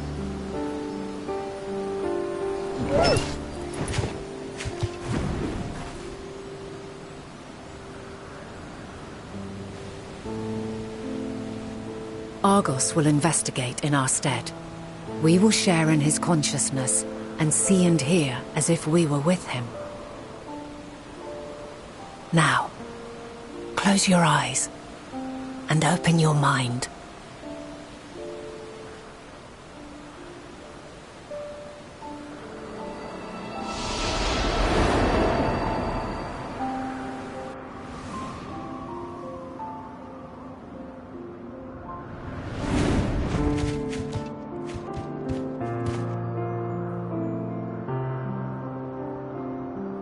Thank goodness you are unharmed. Unharmed?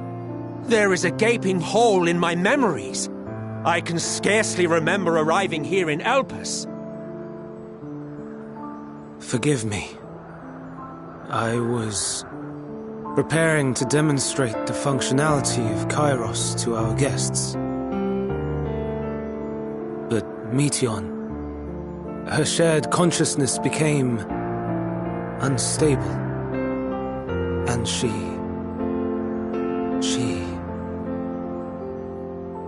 So, that's what prompted the state of alert. And when you went to investigate, you were caught in Kairos's accidental operation. So it would seem. It's all a blur to me. Such an unfortunate accident. Oh, and what of Venar and your other companion? You went inside together, as I recall.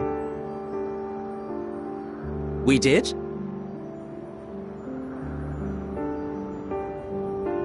If Venar was with us, I have no recollection of it. But that there is her familiar, is it not? The fellow seems happy enough, so I think it's safe to assume his mistress is well.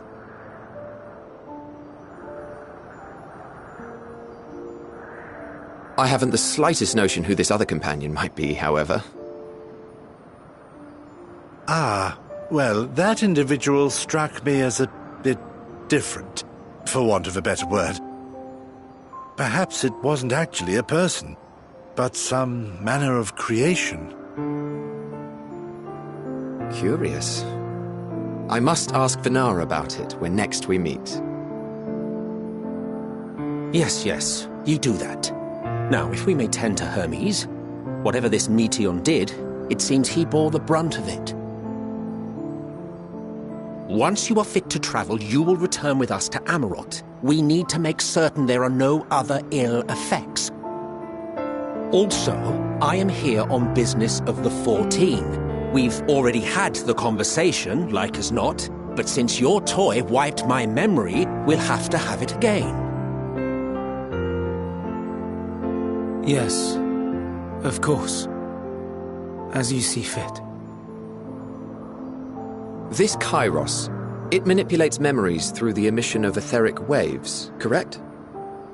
There is a theory which holds that memories scoured by blasts of ether are restored when the soul is cleansed in the underworld. If true, then perhaps when our time comes to return to the star, we shall remember these few days we have lost.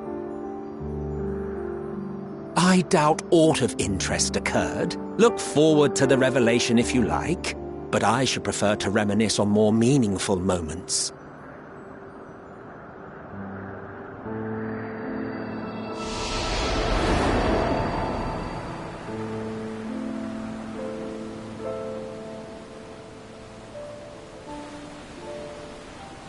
Let us rest, if only for a while. After all, you and I... oh, we still have a long, long way to go.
So, it is within. The portal that brought you hither, and will take you home.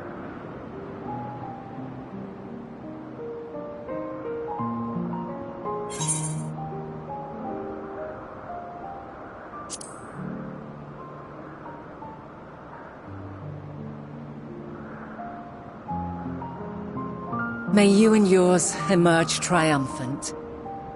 Make use of the knowledge you have gained, that your days in Elpis and our friend's sacrifice be not in vain. With Meteion free to pursue her designs, 'tis only a matter of time until the final days are upon us. We must be ready. From fortifying our defenses to securing our escape, there is much to be done. In spite of this, we cannot allow the report that set this calamity in motion to become common knowledge. Were the masses to learn the fates of the other stars, I fear the situation would spiral out of our control. I must carefully consider who can be trusted and bring them into the fold.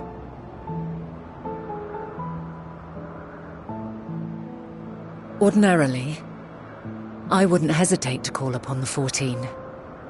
However, it was the desire for a fair determination that drove Hermes to attempt to erase our memories. And were he made aware of his actions, there is no telling whether he would remain a friend or become a foe. Alternately, we might try to alienate him from the convocation. Yet in doing so, we would deprive ourselves of a brilliant mind who would be invaluable in the crises to come. Quite the dilemma. Which is why I must work independently of the convocation. Regardless of how we proceed, if we are to permanently avert the final days, we must be equal to Hermes' challenge. We must prove that mankind is worthy to exist. And this hinges, I think, on how we confront the all-consuming despair that accompanies a senseless and seemingly inevitable end. Bewildered and divided, we would perish like the peoples of those celestial ruins. We could not hope to survive the final days, much less take the battle to Meteion at her nest. We must find a way to defeat despair, to unite and prepare as many as possible for the struggle ahead.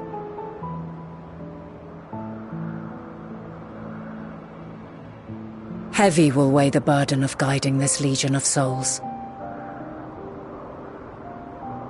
Yet I have faith in mankind's potential. As long as he believes in himself, there is naught he cannot achieve. So I will not give up on him. On us. You may find your world to be very different. Or perhaps the erasure of our friend's memories has sown the seeds of a conjunction between us. We cannot know until the moment is at hand. So shall I strive to do my best, taking naught for granted as I walk my path.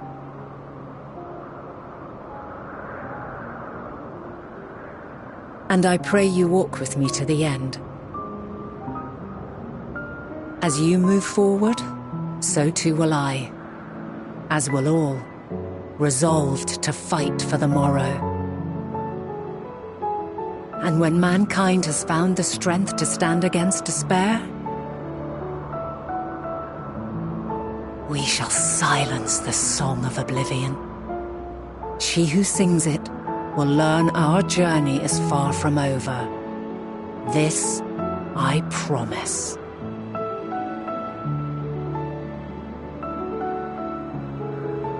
Fare you well, my light of the future, till we meet again.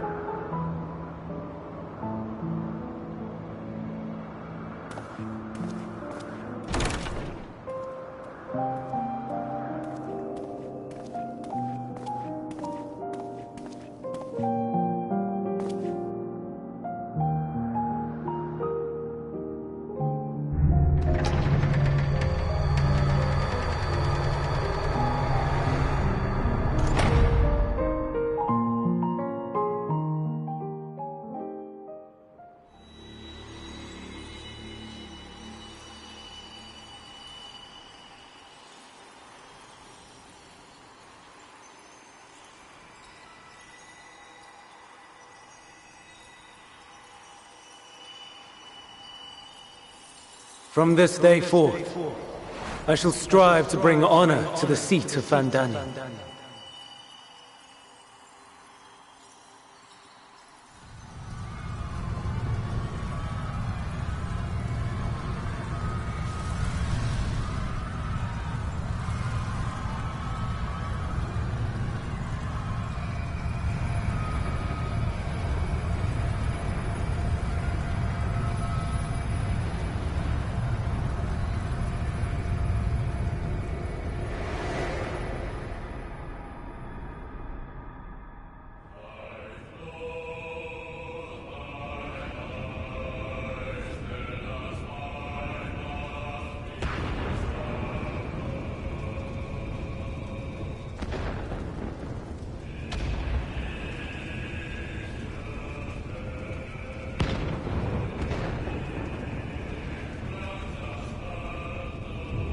Even now, I remember standing there, locked in a moment where the sky is aflame.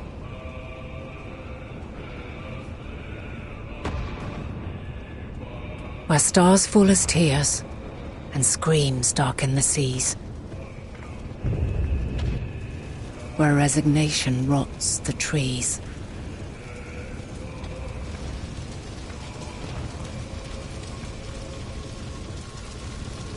Where terror twists magics into abominations. Such is the lament of they who have gone before. The song of they who tried and failed to create a better world. The song of the end.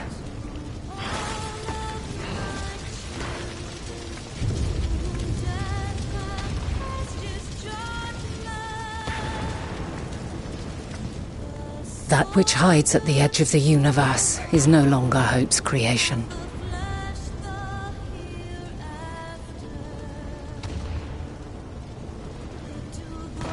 It is hopelessness incarnate.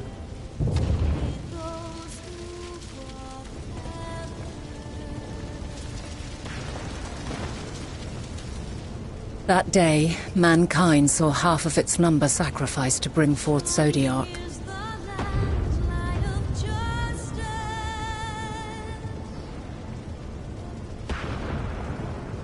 And covering the star in a shroud of ether, we forestalled the final days.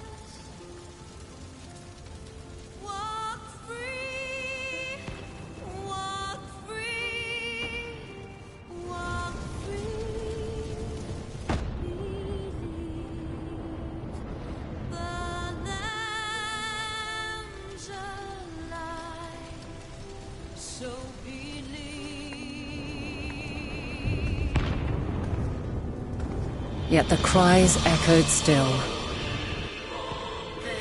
We wept for innocence lost, wailed for death inevitable.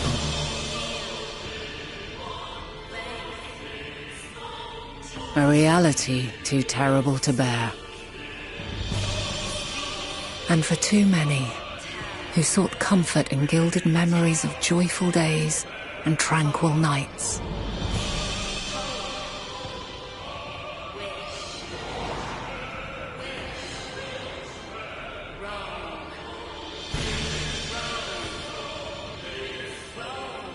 This is all wrong! Why must we suffer so? It needn't be like this. No. There must be a way to restore things to the way they were. To reclaim the perfect paradise we once had. No, my friends. Suffering exists, and we cannot pretend otherwise. No civilization, however great, could eliminate it. If we would live, we must accept it as our constant companion. Let us not seek to forget this tragedy. Let us carry it in our hearts, that we may grow stronger and know true happiness. We can't accept it. We won't accept it. It will be ours again. A world free of sorrow. No, it will not. For there has ever been sorrow. Mankind was but spared its biting sting for a time. So please, open your eyes. To try and reclaim those lives we lost by sacrificing yet more isn't wisdom. It is weakness. No paradise is without its shadows. If we cannot accept this truth and learn from our pain, then our plight shall be repeated.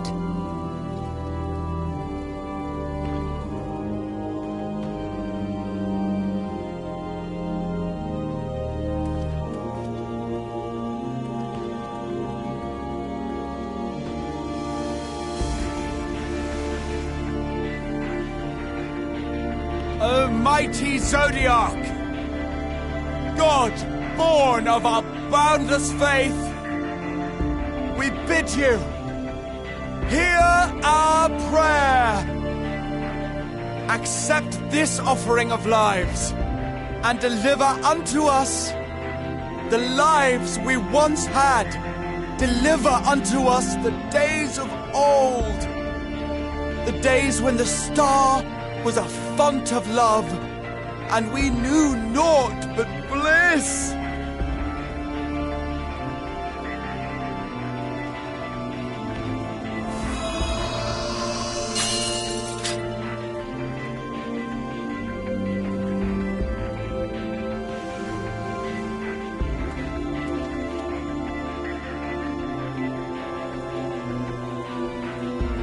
You would destroy it?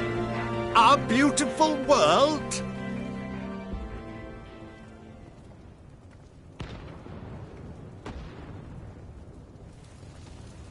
Lands that stretched on forever. Skies one could drown in. The heartbeat of nature, silent yet strong. And amidst it all, a people. Beacons of light and life. Laughter that warmed my heart like naught else before. They are my meaning and my purpose. My love. In spite of, or perhaps because of this, I choose to believe in mankind's potential, in his ability to find a way forward. So let there be no way back. From that temptation, I sunder us. No more shall man have wings to bear him to paradise. Henceforth, he shall walk.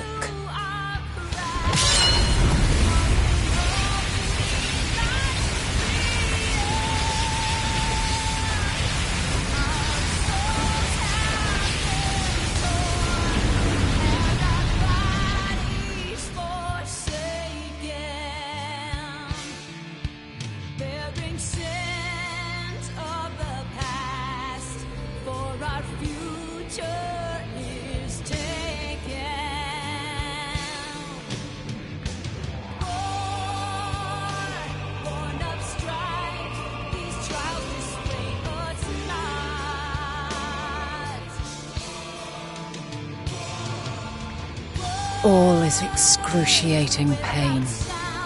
I breathe fire and torment.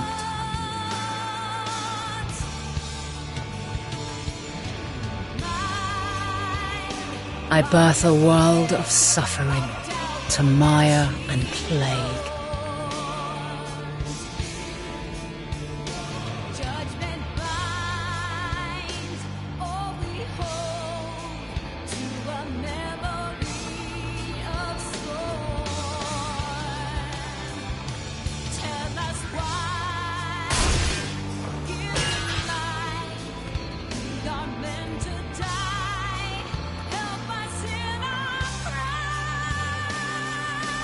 In one fleeting moment, lives come and go, ever moving towards the unknown. And in that fleeting moment, they cry for the answer to the question. Why, given life, are they meant to suffer, to die?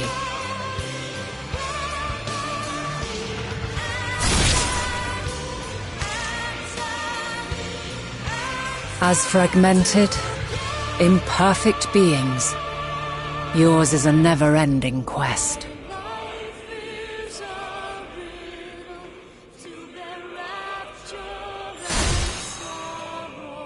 A quest to find your purpose, knowing your end is assured.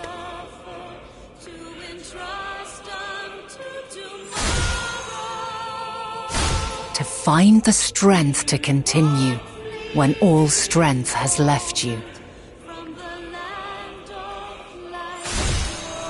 To find joy, even as darkness descends. And amidst deepest despair, light everlasting.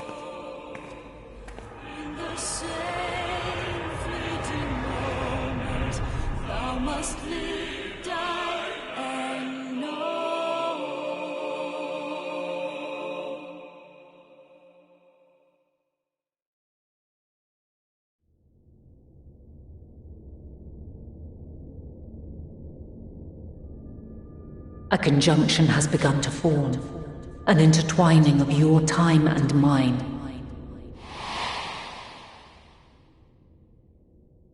When you truly understand what is at stake, and your journey has prepared you to surmount the insurmountable, then shall I honor the promise made in another time, another age.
No. No. We were promised an escape. Not the same. No, we fled.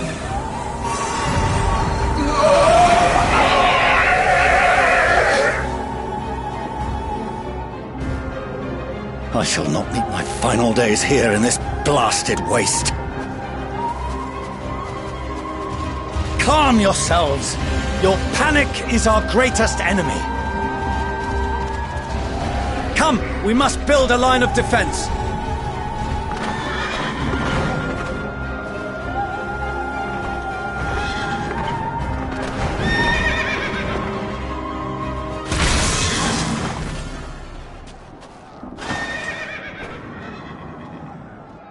How? Leave the fighting to us, Father. You must lead the people to safety.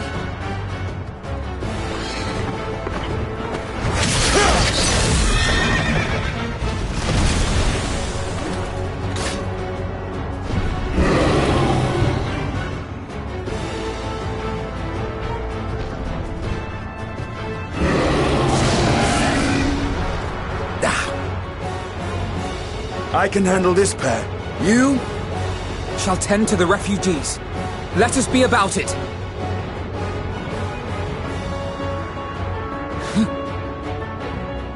As you wish, my little lord.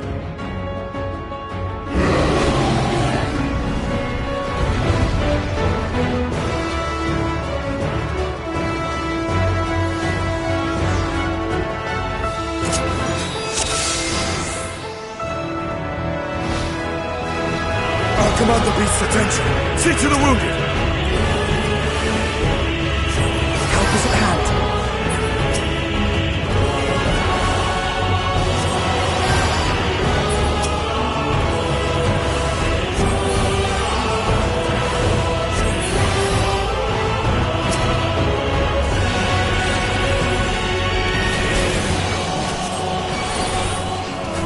Leave it to me.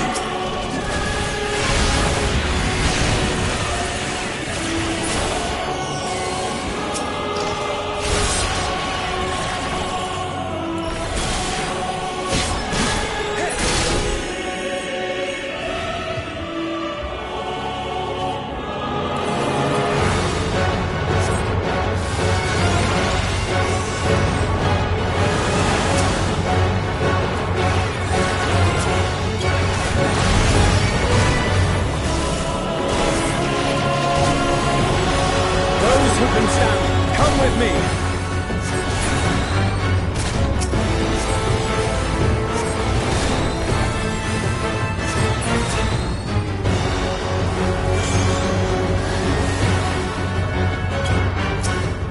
Easy now. Deep breaths.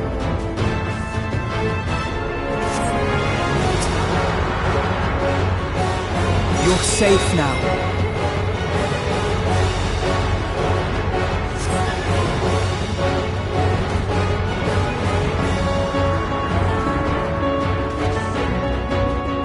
Worry not for the refugees, but for yourself.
What? No.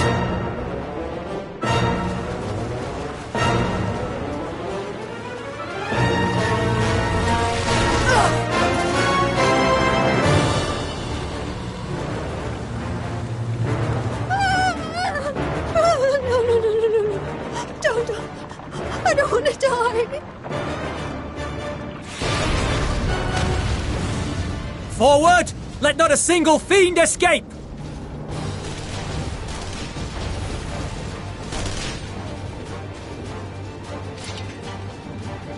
Wait, that's... Euless and the army. So, you've recovered then? In time enough to be of aid, for once.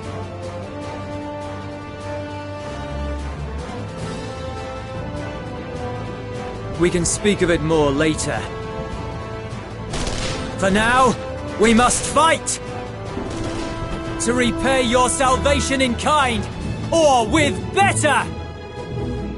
For Garlemald has her pride!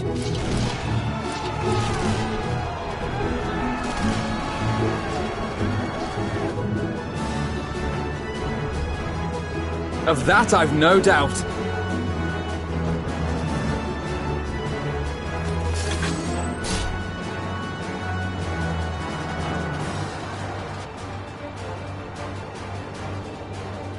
Good gods. Of all possible saviors, the Imperial Army. Oh!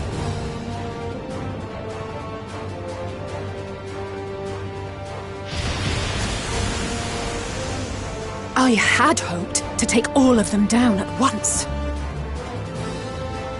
Think a withdrawal might be in order? Oh, sod that! You know who would never abandon these people to their fate. To be devoured by their former friends. That'd be beyond cruel. These beasts must fall here and now. Well then, I'd say it's high time we threw caution to the winds. So long as you spare me the heroic sacrifices. Now, let's go!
worry about. The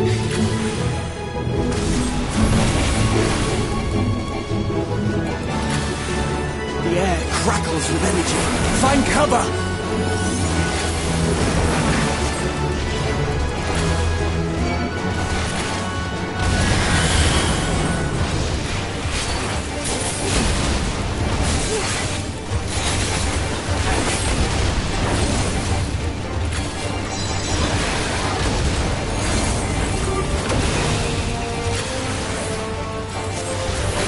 They say, turnabout's fair play.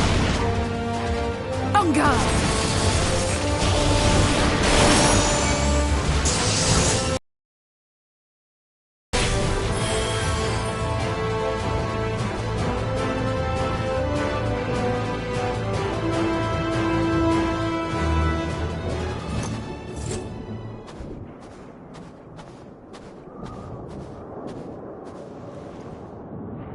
There's not the barest trace of ether. Maybe there really is no way to bring them back.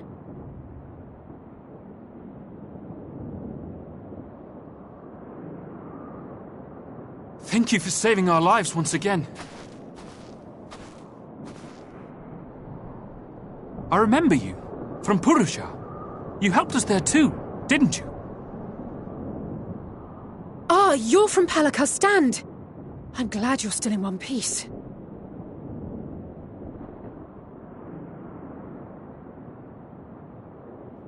Or you will be, once I see to that injury of yours.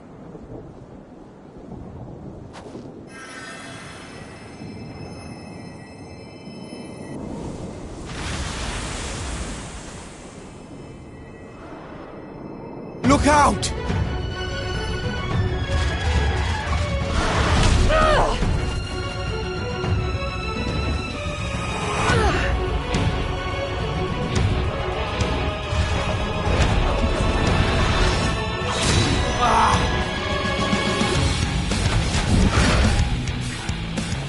Get out of here! Quickly!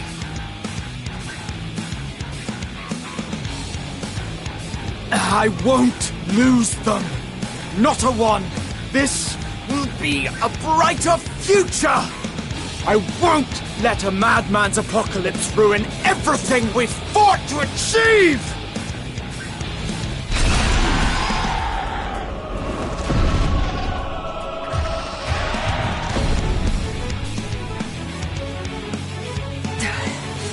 Get it together, Alizé. You're embarrassing yourself. And in front of Father, no less.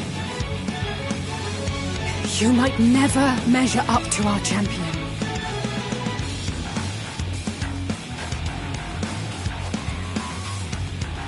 But we ask too much of him as it is. You mustn't let our sword in the darkness fight alone.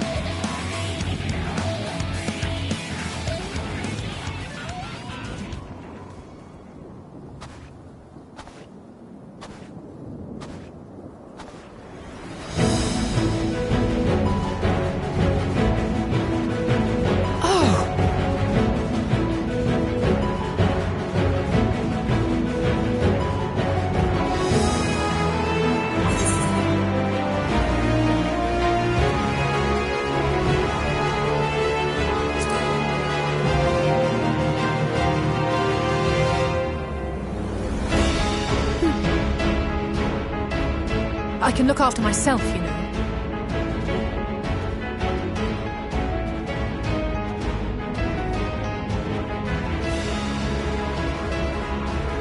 Everything's in order, I trust?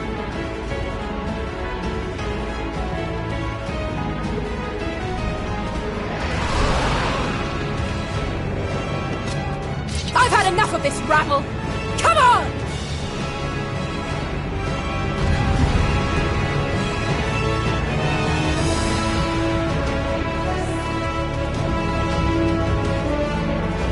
Oh, a trio for the ages.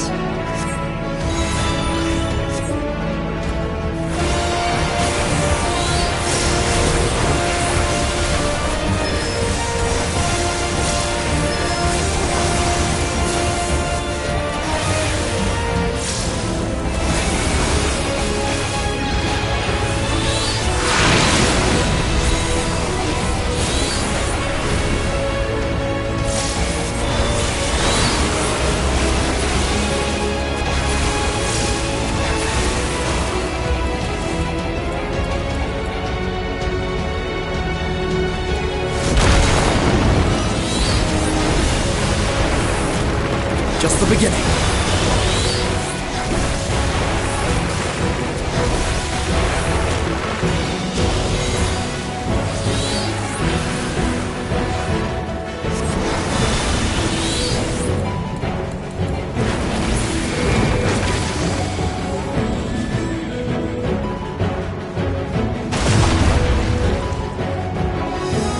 I had a feeling I'd find you here. This should be the last of the worst troublemakers. With me!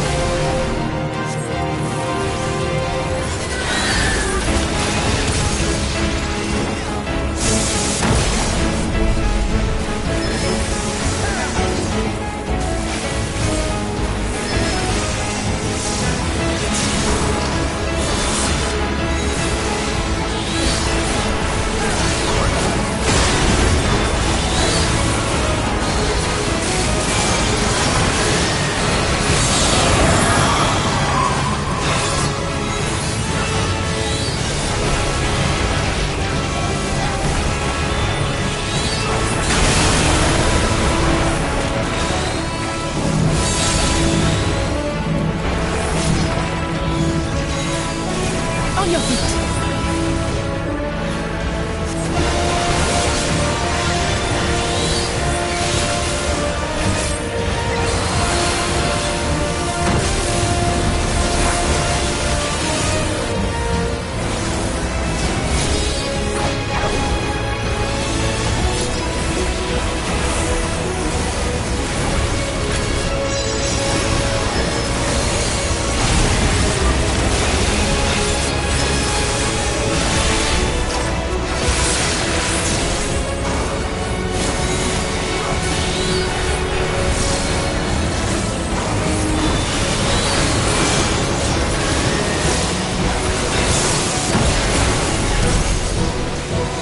Leave the healing to me.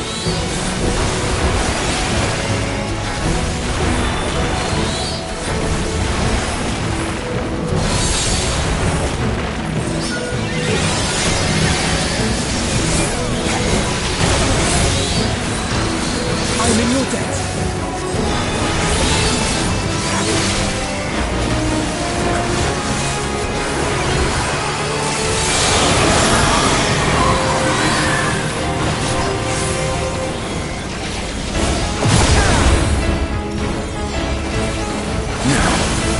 Where were we?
You must board without delay. The ship will depart ere long. Your offer to host us in Sharlayan is most appreciated. But will the final days not soon fall upon it as well?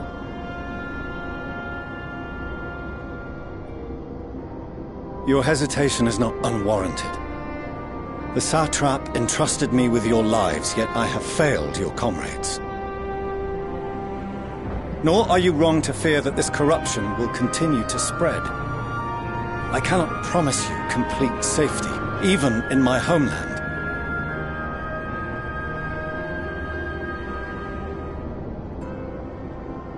What I can promise is that I will do all in my power to protect you.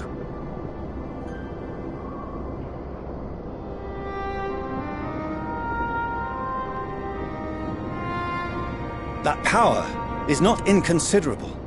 Even now, my countrymen are preparing the vessel that will deliver us to a sanctuary on the moon.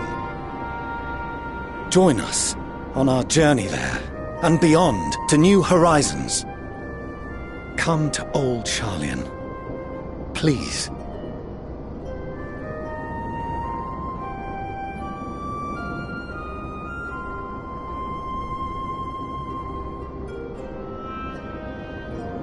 We would be fools to refuse such a generous offer made in earnest.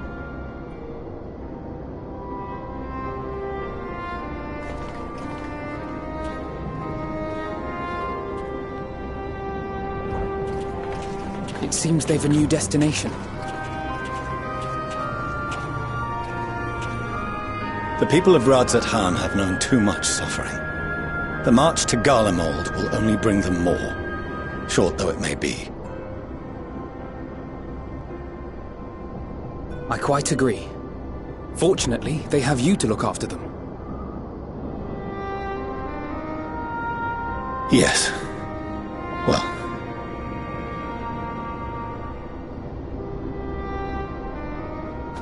Behind you! Just there!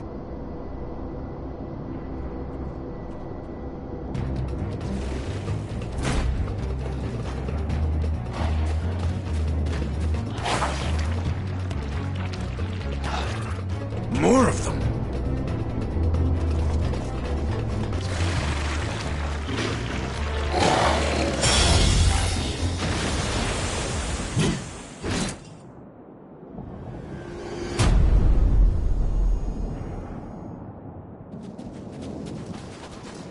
Xenos! Here!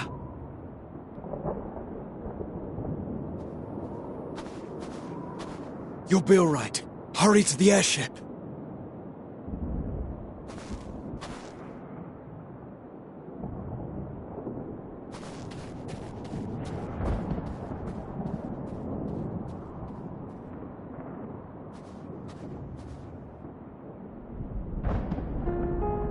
Why have you come? A heretofore unseen beast. 'Twas ripe for the slaying. Poor sport, alas. Unfit to temper my blade. Oh, for the love of... You cannot still be on about a rematch. That is, and has ever been, my sole concern.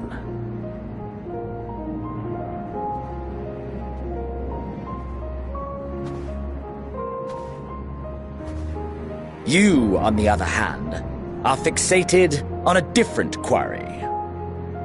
Your passion pales before mine, yet neither hate nor despair seems sufficient to recapture your misdirected bloodlust.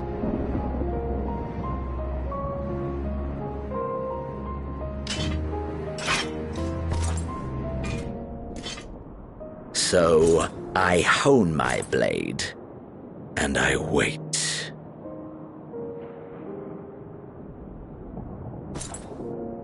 That's it. That's all you care about.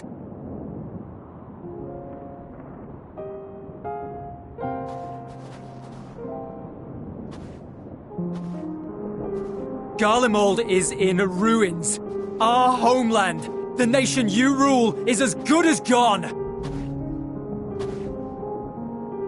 Along with so many of its people. Not just soldiers like us. Not only those who fought and killed for power and duty. Innocent civilians.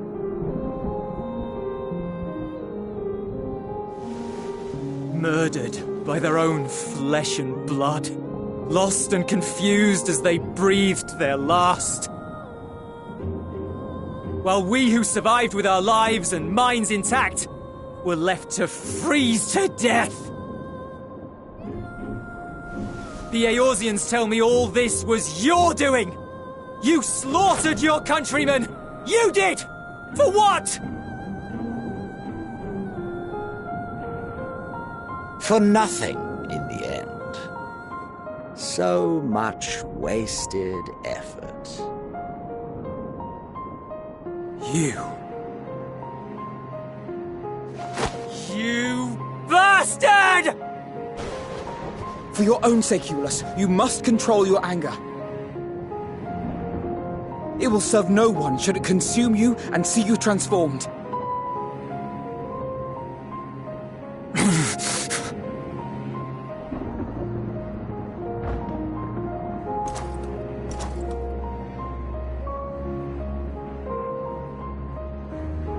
Would you be happier had I a good reason? What? If my motives met with your approval, would you no longer resent the outcome? If so, then perhaps a beast's skin would suit you better. Duty, honor, morality. All constructs of convenience when put to proof. Surely the war taught you how easily power becomes the tool of the self-righteous. How the people's justice was merely a means to their ends?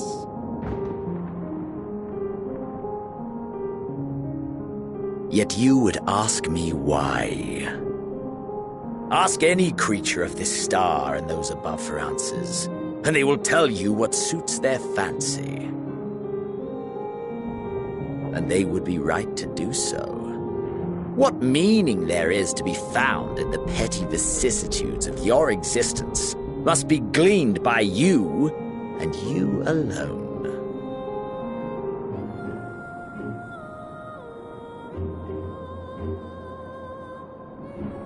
Should you seek it in battle in the fruitless pursuit of my demise, then come. Assume your rightful place as a notch on my blade.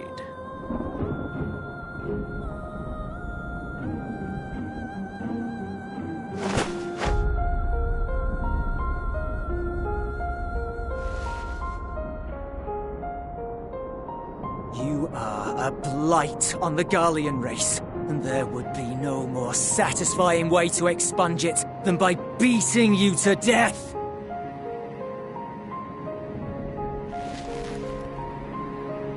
But I will not be party to another tragedy. I refuse to lose anyone else because of you.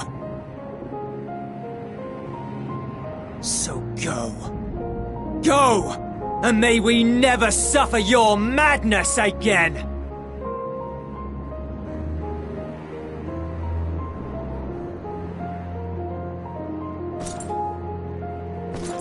Xenos!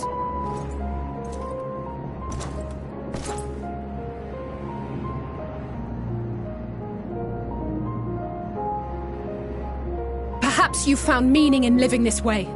I cannot deny you found strength. Yet if you only pursue your hedonistic pleasures and pay no heed to the plight of others, then no one will give you the time of day. You will never get what you want, not even the battle you pine for so dearly. You'll be alone for an eternity, and you'll deserve every agonizing second of it.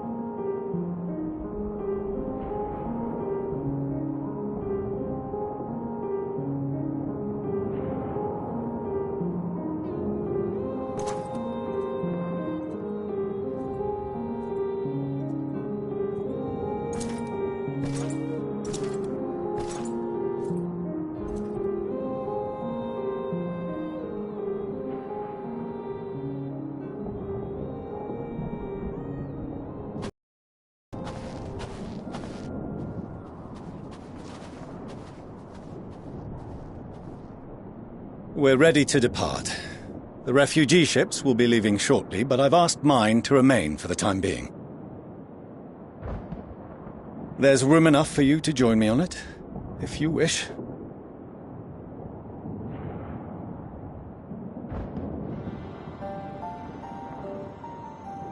Do contain your surprise. I needn't agree with the Scion's methods or intentions to acknowledge that their deeds are deserving of gratitude. We appreciate the offer. But might I ask why you are delaying your departure? I presume it is not solely for our benefit. I must visit Garlemald ere we return to Sharlayan. Having caused such an uproar, 'tis only meet that I explain myself to the Ilzabard contingent.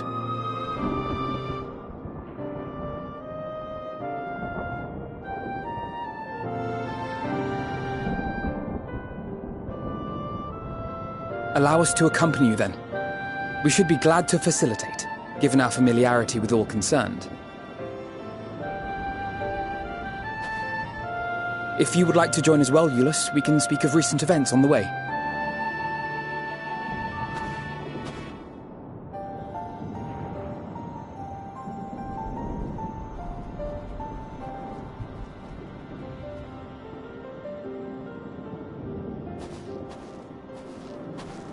He'll be after your seat on the forum next.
No major injuries then. Good.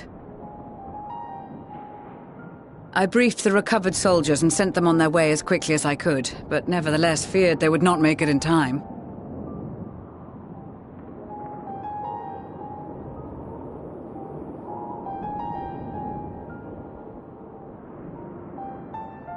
The additional support was invaluable. Your men saved more than a few lives.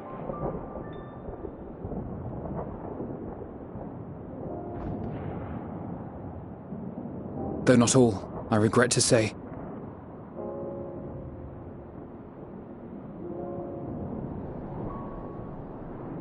I take it that I'm addressing Lucia Junius. I'm the Forum's envoy, Forchano Leveilleur. And you are owed an explanation for these most dire developments.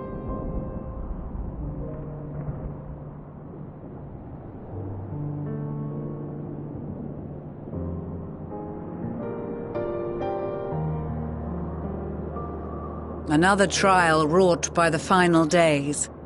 I was beginning to suspect as much. You doubtless feel some consternation having been forced to abandon your original plan. But trust me when I say you were right to send the refugees elsewhere. Beasts have been sighted within the capital. Perhaps it was a stroke of grim fortune that the population was decimated beforehand, as they've yet to appear in any great number, but in time. In any case, Maxima leads the remainder of the contingent in an effort to cull the creatures and evacuate the populace as we speak. Once the airships are taken to the skies, I pray your men can be persuaded to join him. You'll permit us to retain our weapons? I wouldn't have sent you after the Scions were I expecting you to stab them in the back. And I, for one, would not consider past transgressions more relevant than future contributions. Regardless of the circumstances that saw us at odds before, we need men of courage now, more than ever.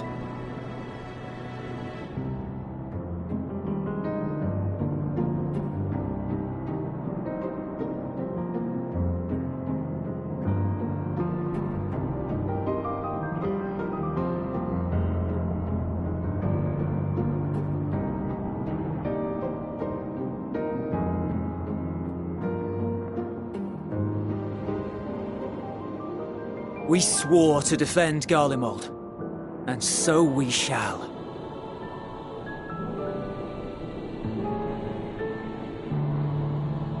It seems you have everything under control. You will excuse me then, for mine own duties await. A moment, Master Fortuneau. You did desire to express your appreciation for services rendered, did you not? I did. Though if you intend to again ask that Sharlayan alter its course, you will find my gratitude insufficient. 'Tis nothing so onerous. I wish to hear the details of this grand endeavor of yours.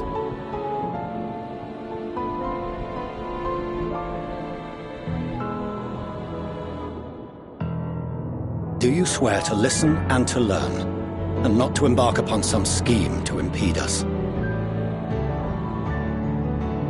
I swear.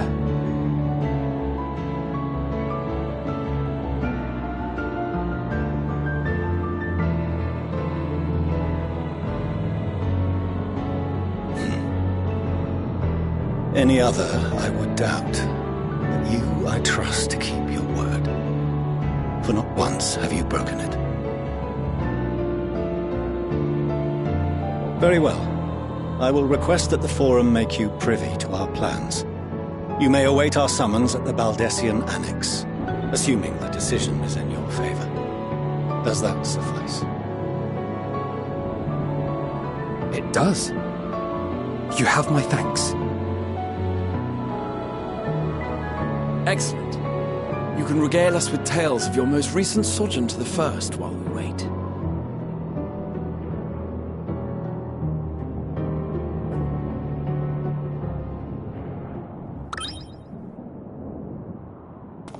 Did you hear something just now?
Dawn may banish even the darkest night, and to this bitter clime bring warmth and comfort.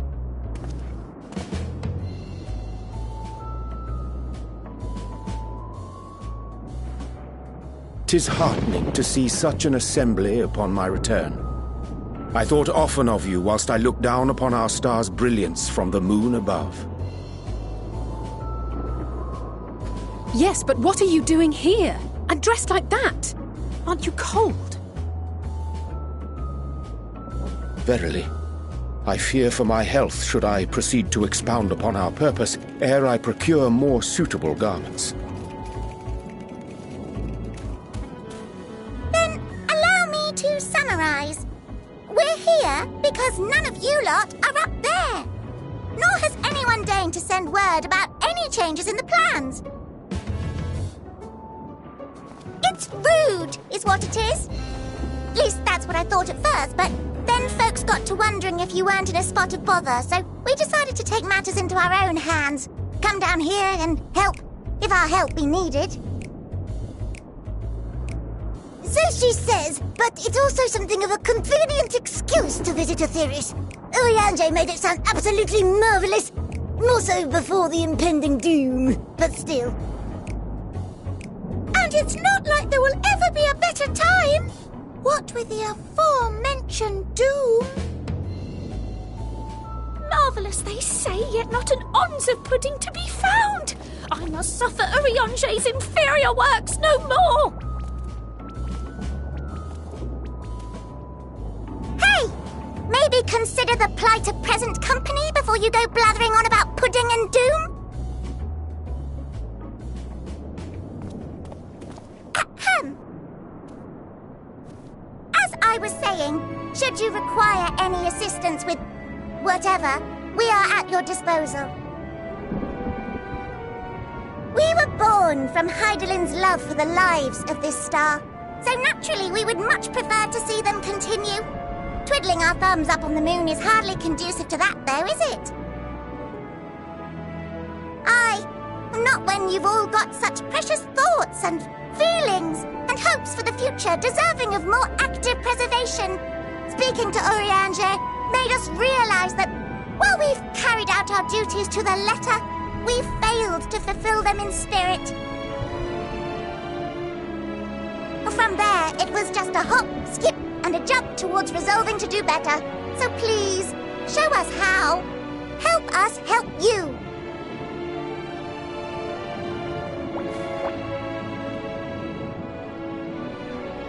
Forgive me, but are they... Thy distant collaborators, indeed. Hail, fellow, well met. You'd be a member of the Forum, would you? It's an honor and a pleasure to meet you at last. I'm Livingway, Hydaelyn's right paw. That last bit is very important, as am I, if I may humbly say so myself. I bid you welcome to our star, Livingway. On behalf of the Forum, I thank you for traveling such a distance to meet us. As you have surmised, preparations for the Exodus have not proceeded as smoothly as we had hoped. I should be happy to personally escort you to our headquarters in Sharlayan, where you may advise us as you deem fit.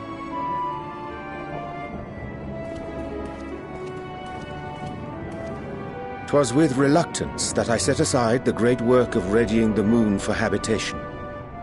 Be assured that I did so only after the Loperites made plain their earnest desire to come hither, and I myself felt a growing certainty that their contributions here would prove invaluable. 'Tis trite, perhaps, but I followed my heart.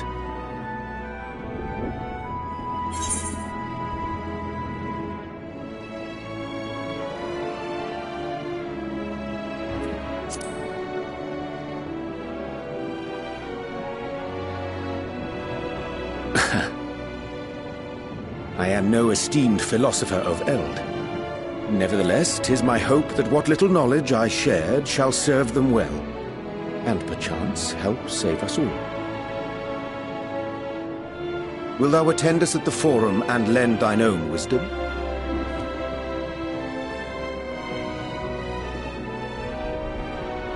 If that's all quite settled, can we start moving before Urianger catches his death? Even I'm freezing out here. Oh, I dare say you'll warm up quickly once you're aboard the airship. Sat shoulder to shoulder with our fur-covered friends.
There is a matter I wish to raise with you before we enter. We are here to listen and to learn. But if the Forum's plans are more or less what I expect, then I should like to make a proposal that will serve our ends. By your leave, of course.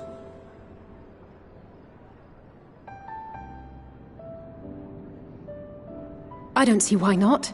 Your words and wits have gotten us this far. Agreed. I will present our queries so that you may consider the most advantageous way to advance your proposal without distraction. Thank you, everyone. If I may have your attention, the ad hoc session will now commence. The purpose of today's assembly is to brief the Scions of the Seventh Dawn, at their request, on the Great Exodus. You may enter.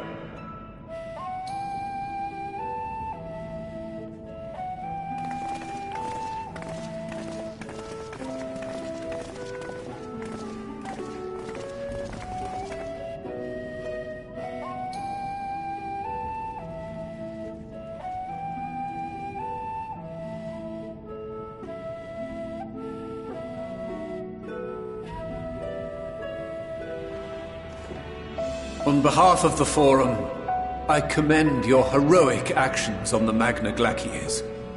We shall not soon forget your service to us and the people of Radzat-Han. The Satrap, whom we have informed of the refugees' new arrangements, sings your praises as well. As an expression of our gratitude, we will endeavor to answer your questions as fully and openly as we are able. Then let us begin. First, it is the Forum's objective to ferry the life and knowledge of this star to the moon. Am I correct? You are. It is for this purpose that Sharlayan has labored these many long years. We have collected biological samples and scientific records from across the star. When the time comes, they will be moved from their places in Labyrinthos and Numenon and conveyed to safety. Once that critical task has been accomplished, we will begin transporting the Sharlayan citizenry, which has been categorized into groups. The earliest arrivals are to ensure hospitable environs for those who come after. Following our people, we will send those of other nations in turn, beginning with our allies. Radzat-Han was foremost among these, but since the final days have already come to Thavnair, we saw fit to include the refugees with earlier groupings. An ambitious plan. You have accounted for the safety of all nations and tribes, then? As many as we can.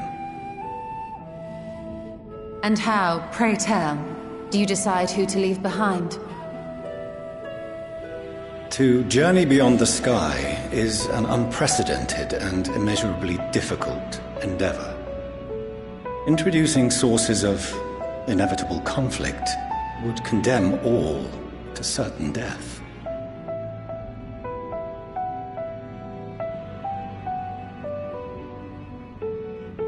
Questions as to the validity of that approach aside, are your plans proceeding apace? We're under the impression that your primary means of celestial transportation is incomplete.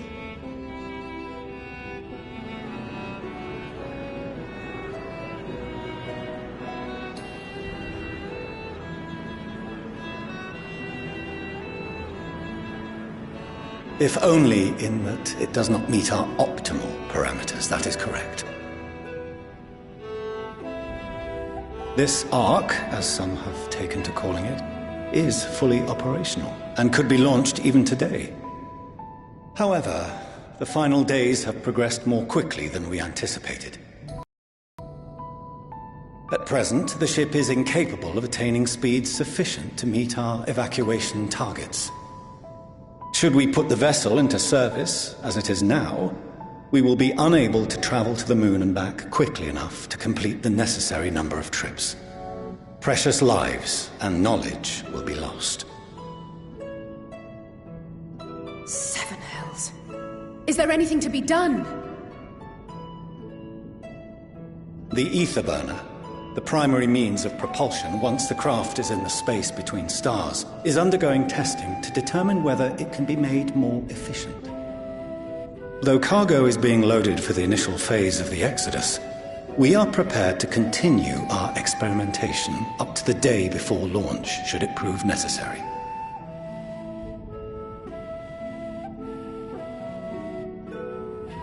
What if the Scions were to solve your problem?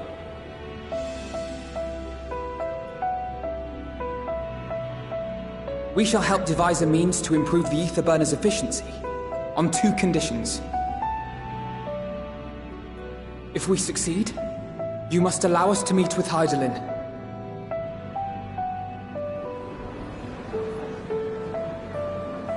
"'Twas simple enough to deduce.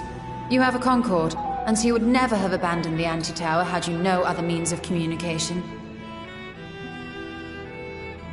One far more convenient, I suspect.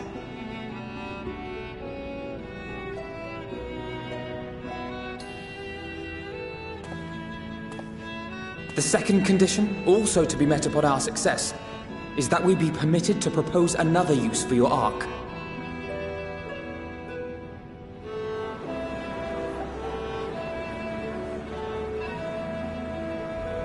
We would be at liberty to refuse this proposal.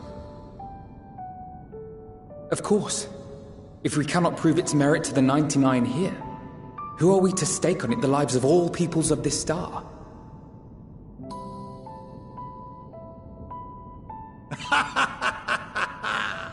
Delightful as always, Master Alfino.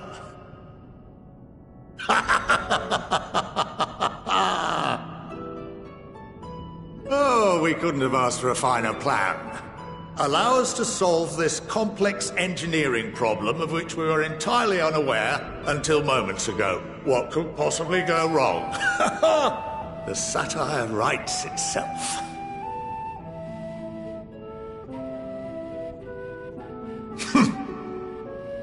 Yet, what field has not benefited from a change in perspective? When we are at wit's end, what we need is not the same dry theories recited ad nauseam, but fresh inspiration.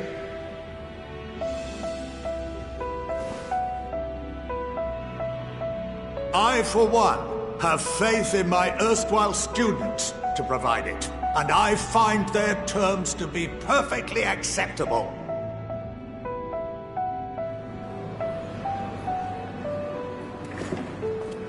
Order! Order! We have no time to waste on debate. I call a vote. All in favor of agreeing to the Scion's terms?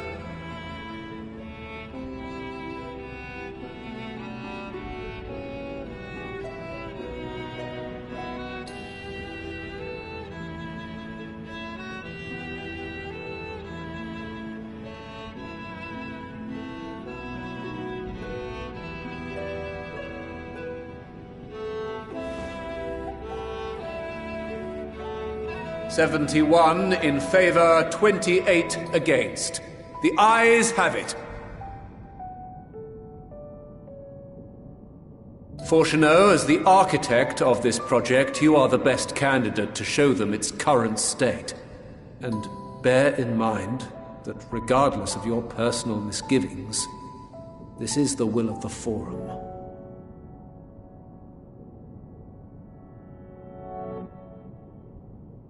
Very well.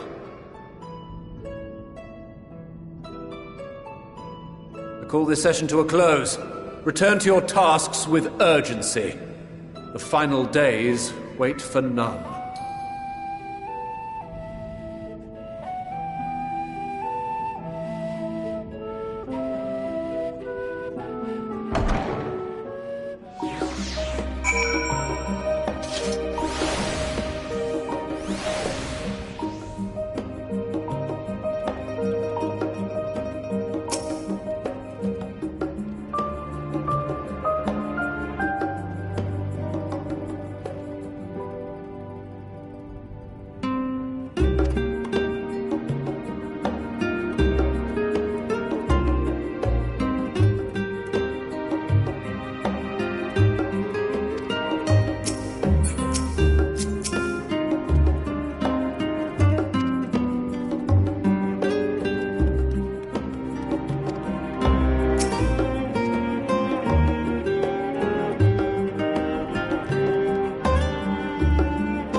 could swap them out. No, been there, done that. Damn near lost my eyebrows. Coco, think! We'd be well on our way to paradise. Visionaries patting themselves on the backs for their grand accomplishments if you'd only think! Yes, that does sound rather lovely. Yeah! I mean, masterful, you know, what a pleasant surprise. We're not blasting off already, are we? The schedule remains unchanged, for better or worse. Which is why the Forum has elected to accept assistance in resolving the ether burner conundrum.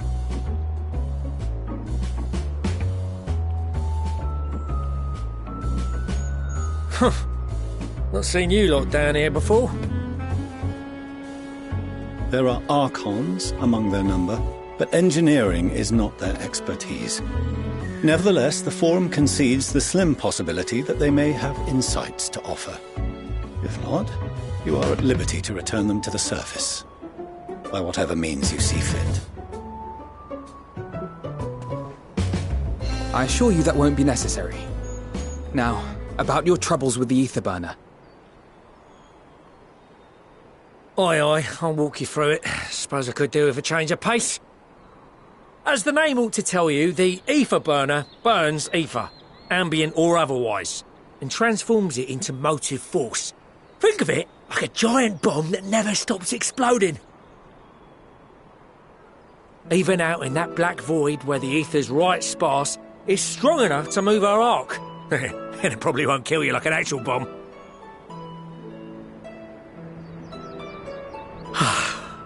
But it ain't perfect. According to my calculations, to travel to the moon and back fast enough for the Forum's liking, the conversion rate needs to be 6% more efficient. A measly 6%, you say? But if I could have squeezed even another 0.6 out of it, don't you think I'd have built it that way in the first place?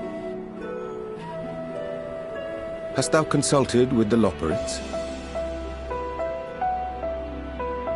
Yes, they too are conducting their own research, for lack of a ready answer. The moon's propulsion systems are considerable, naturally, yet they are commensurately massive. It is no easy feat to convert their technology into an efficient means of propulsion for a teeny tiny toy boat, as they say, and as I most certainly do not. Yes, exactly! Damn it all, I asked for refined adamantite and they send me uppity rabbits with inscrutable, ancient, incompatible technology! You're trying to drive me mad! Do you speak of Allegan refined adamantite, perchance? You know of it? Only in the most general terms, I'm afraid. 'Twas an alloy of Allegan make, but the secrets of its production were closely guarded. As I recall, the record stated it was vital to Dalamud's construction and launch. Aye, that's the stuff. No material more conductive far as I know. Slotting some in's like blowing up a dam and watching the river of ether come rushing through. Ain't a living soul that knows how to make it, though. We were fortunate enough to salvage some for the ether burner, just a wee bit, mind, from a chunk of Dalamud that came hurtling into the Northern Empty during the calamity. With more, well, that extra 6% efficiency will be child's play. It's a crying shame that we've no other sources. Surely the many shards of Dalamud scattered throughout Eorzea would suffice. Why not get the refined adamantite from them? Oh, we tried, believe you me. But only a few specialised pieces would have had any in them to begin with.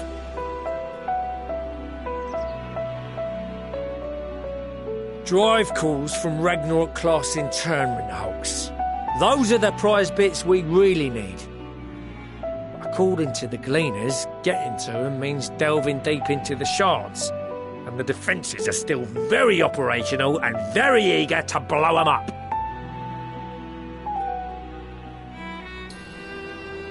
It's rough going in there. even for the cream. Not sure they'd make it out alive. Weren't we near that part of the Ragnarok when we went to destroy Bahamut?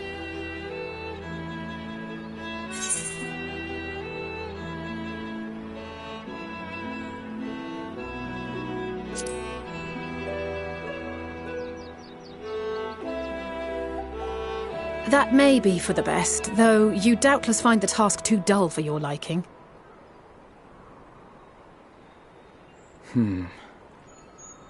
There are multiple internment hulks in Eorzea alone, so handling this ourselves may not be the most efficient option. Rather, if we could salvage adamantite from the shards simultaneously... Thancred, is the link shell we established before you went to Garlemald still active? Of course. The floor is yours.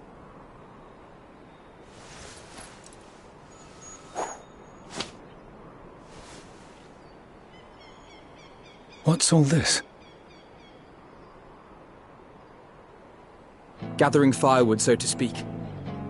We alone can accomplish little, but joined by others, we may yet build a bonfire to carry us heavensward. This is Alphino. The Scions have need of you.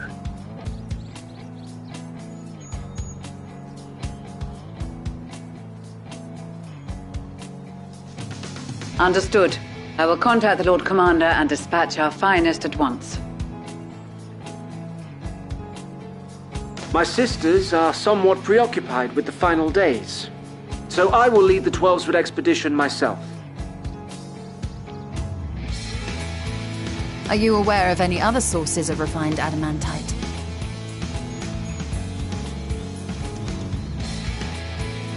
Logically, such an invaluable alloy would have been utilized solely where absolutely necessary, in components intended to conduct or collect surpassing amounts of ether.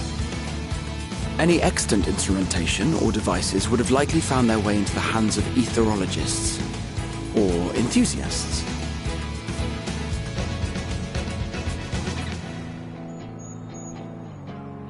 Magical artifacts of Allagan design? The Eastern Alliance will send word to one and all. Are there other ways we may offer aid? No shards of the Lesser Moon scar our soil, but our stake in this cause is no less for it. Is there anything in Othard that might be of use to you? What did you say? Oh, you got friends in far places, lad. Any road, if you're offering, I wouldn't say no to one of those Far Eastern sacred relics. Some of them can hold enough ether to summon a whole damn primal. Find a source like that with the ether burner, and 3, 2, 1, kaboom! I gather you heard his explosive enthusiasm. Might you secure us a suitable relic? It shall be done. I know little of machines, but I promise we will do our utmost to gather the materials you need to finish your starship. I am glad for the work, in truth. Better to busy oneself than wait and fret over disasters foretold. Then why are we all still standing about yapping? There's plunder for the taking, and I'm a born plunderer. I'll be an old Charlian before you know it. Start mixing the grog! I'm certain that can be arranged. Thank you all, and do be careful. Just like that. Aye, just like that. Our refined adamantite is on its way. Now let us consider our next steps, shall we? There's yet much to be done.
course of action is clear. We must harvest refined adamantite from the shards of Dalamud and procure arcane relics of Allagan make. Summon the best and brightest of our immortal flames and form an expeditionary party at once. Call upon the Sultan Sworn and Brass Blades for support as you must. Papashan, send word to the guilds. We will require the expertise of master artisans if we are to have any hope of identifying and recovering these elusive materials. Thiergeist, we have need of your stone torches. They are to assist the immortal flames in scouring the ruins and to help secure the surrounding areas. I trust I can count on your support. As commander of the Stone Torches, my son Zimberk will personally see it done.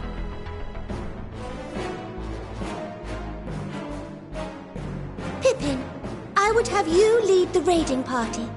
Assemble your finest, and with Tizona's blade clear the way. Lord Lolorito, I pray you take charge of the search for Allagan relics. Surely you know of some being traded on open or clandestine markets, or sleeping in collectors' vaults. Of course, I ask not that you do this out of the kindness of your heart. By all means, profit on the transactions. I wish you the joy of it. The final days descend upon our world. If circumstances are truly as dire as they say, Uldar's best efforts may be for naught. And yet, when we Eorzeans rose from the ashes to rebuild our broken realm, did we not learn one simple truth?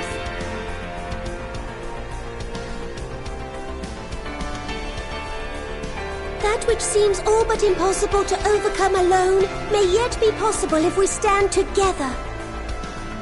It was the Scions who united us then, and it is the Scions who call upon us now.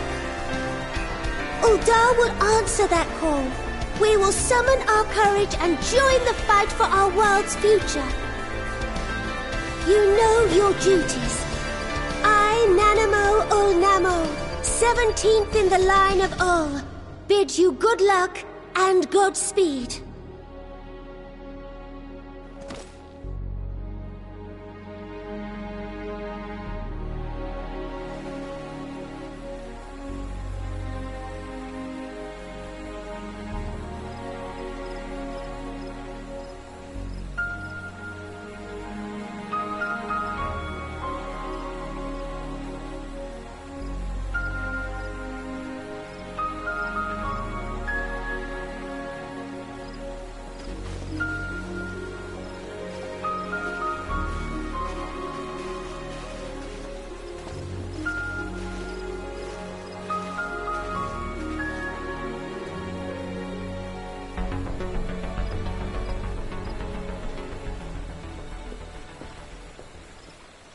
We've fielded a goodly number, but our ranks are heavy with healers, and an abundance of restorative magics will be of little help in destroying Dalamud's defenses.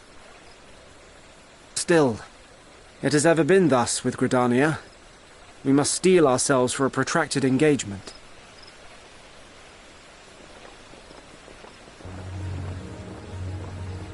In that case, might I suggest taking us along?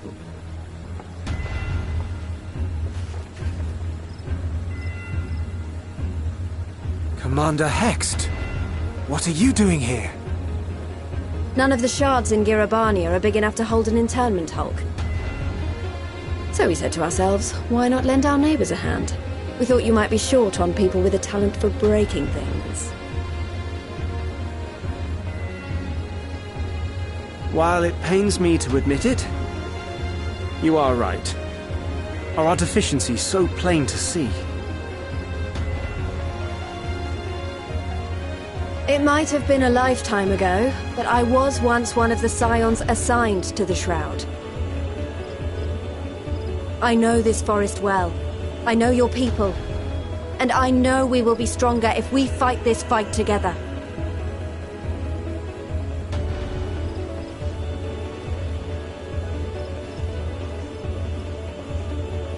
Then I will impose upon you with a clear conscience. Come, let us speak of how to integrate our forces.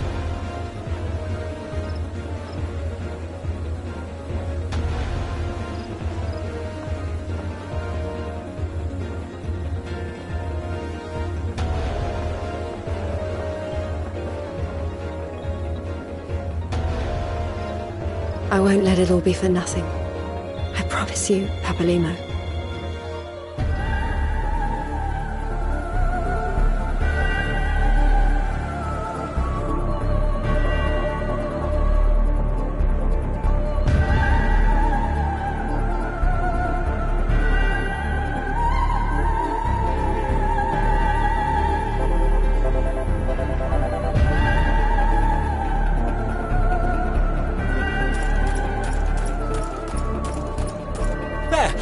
There you are! We've no time to waste, brother. Everyone has already...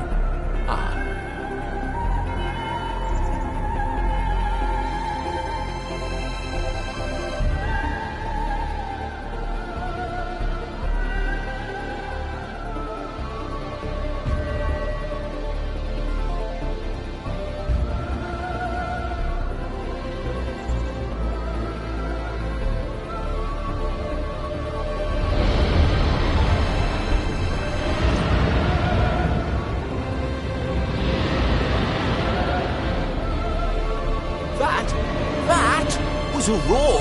A dragon's roar!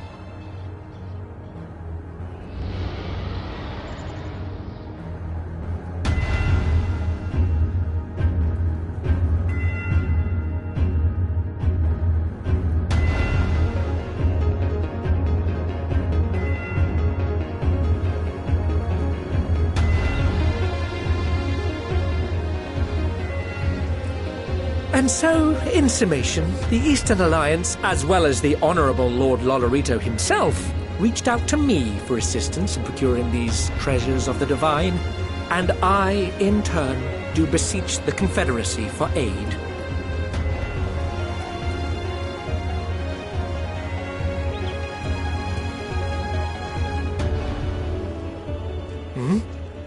Is that...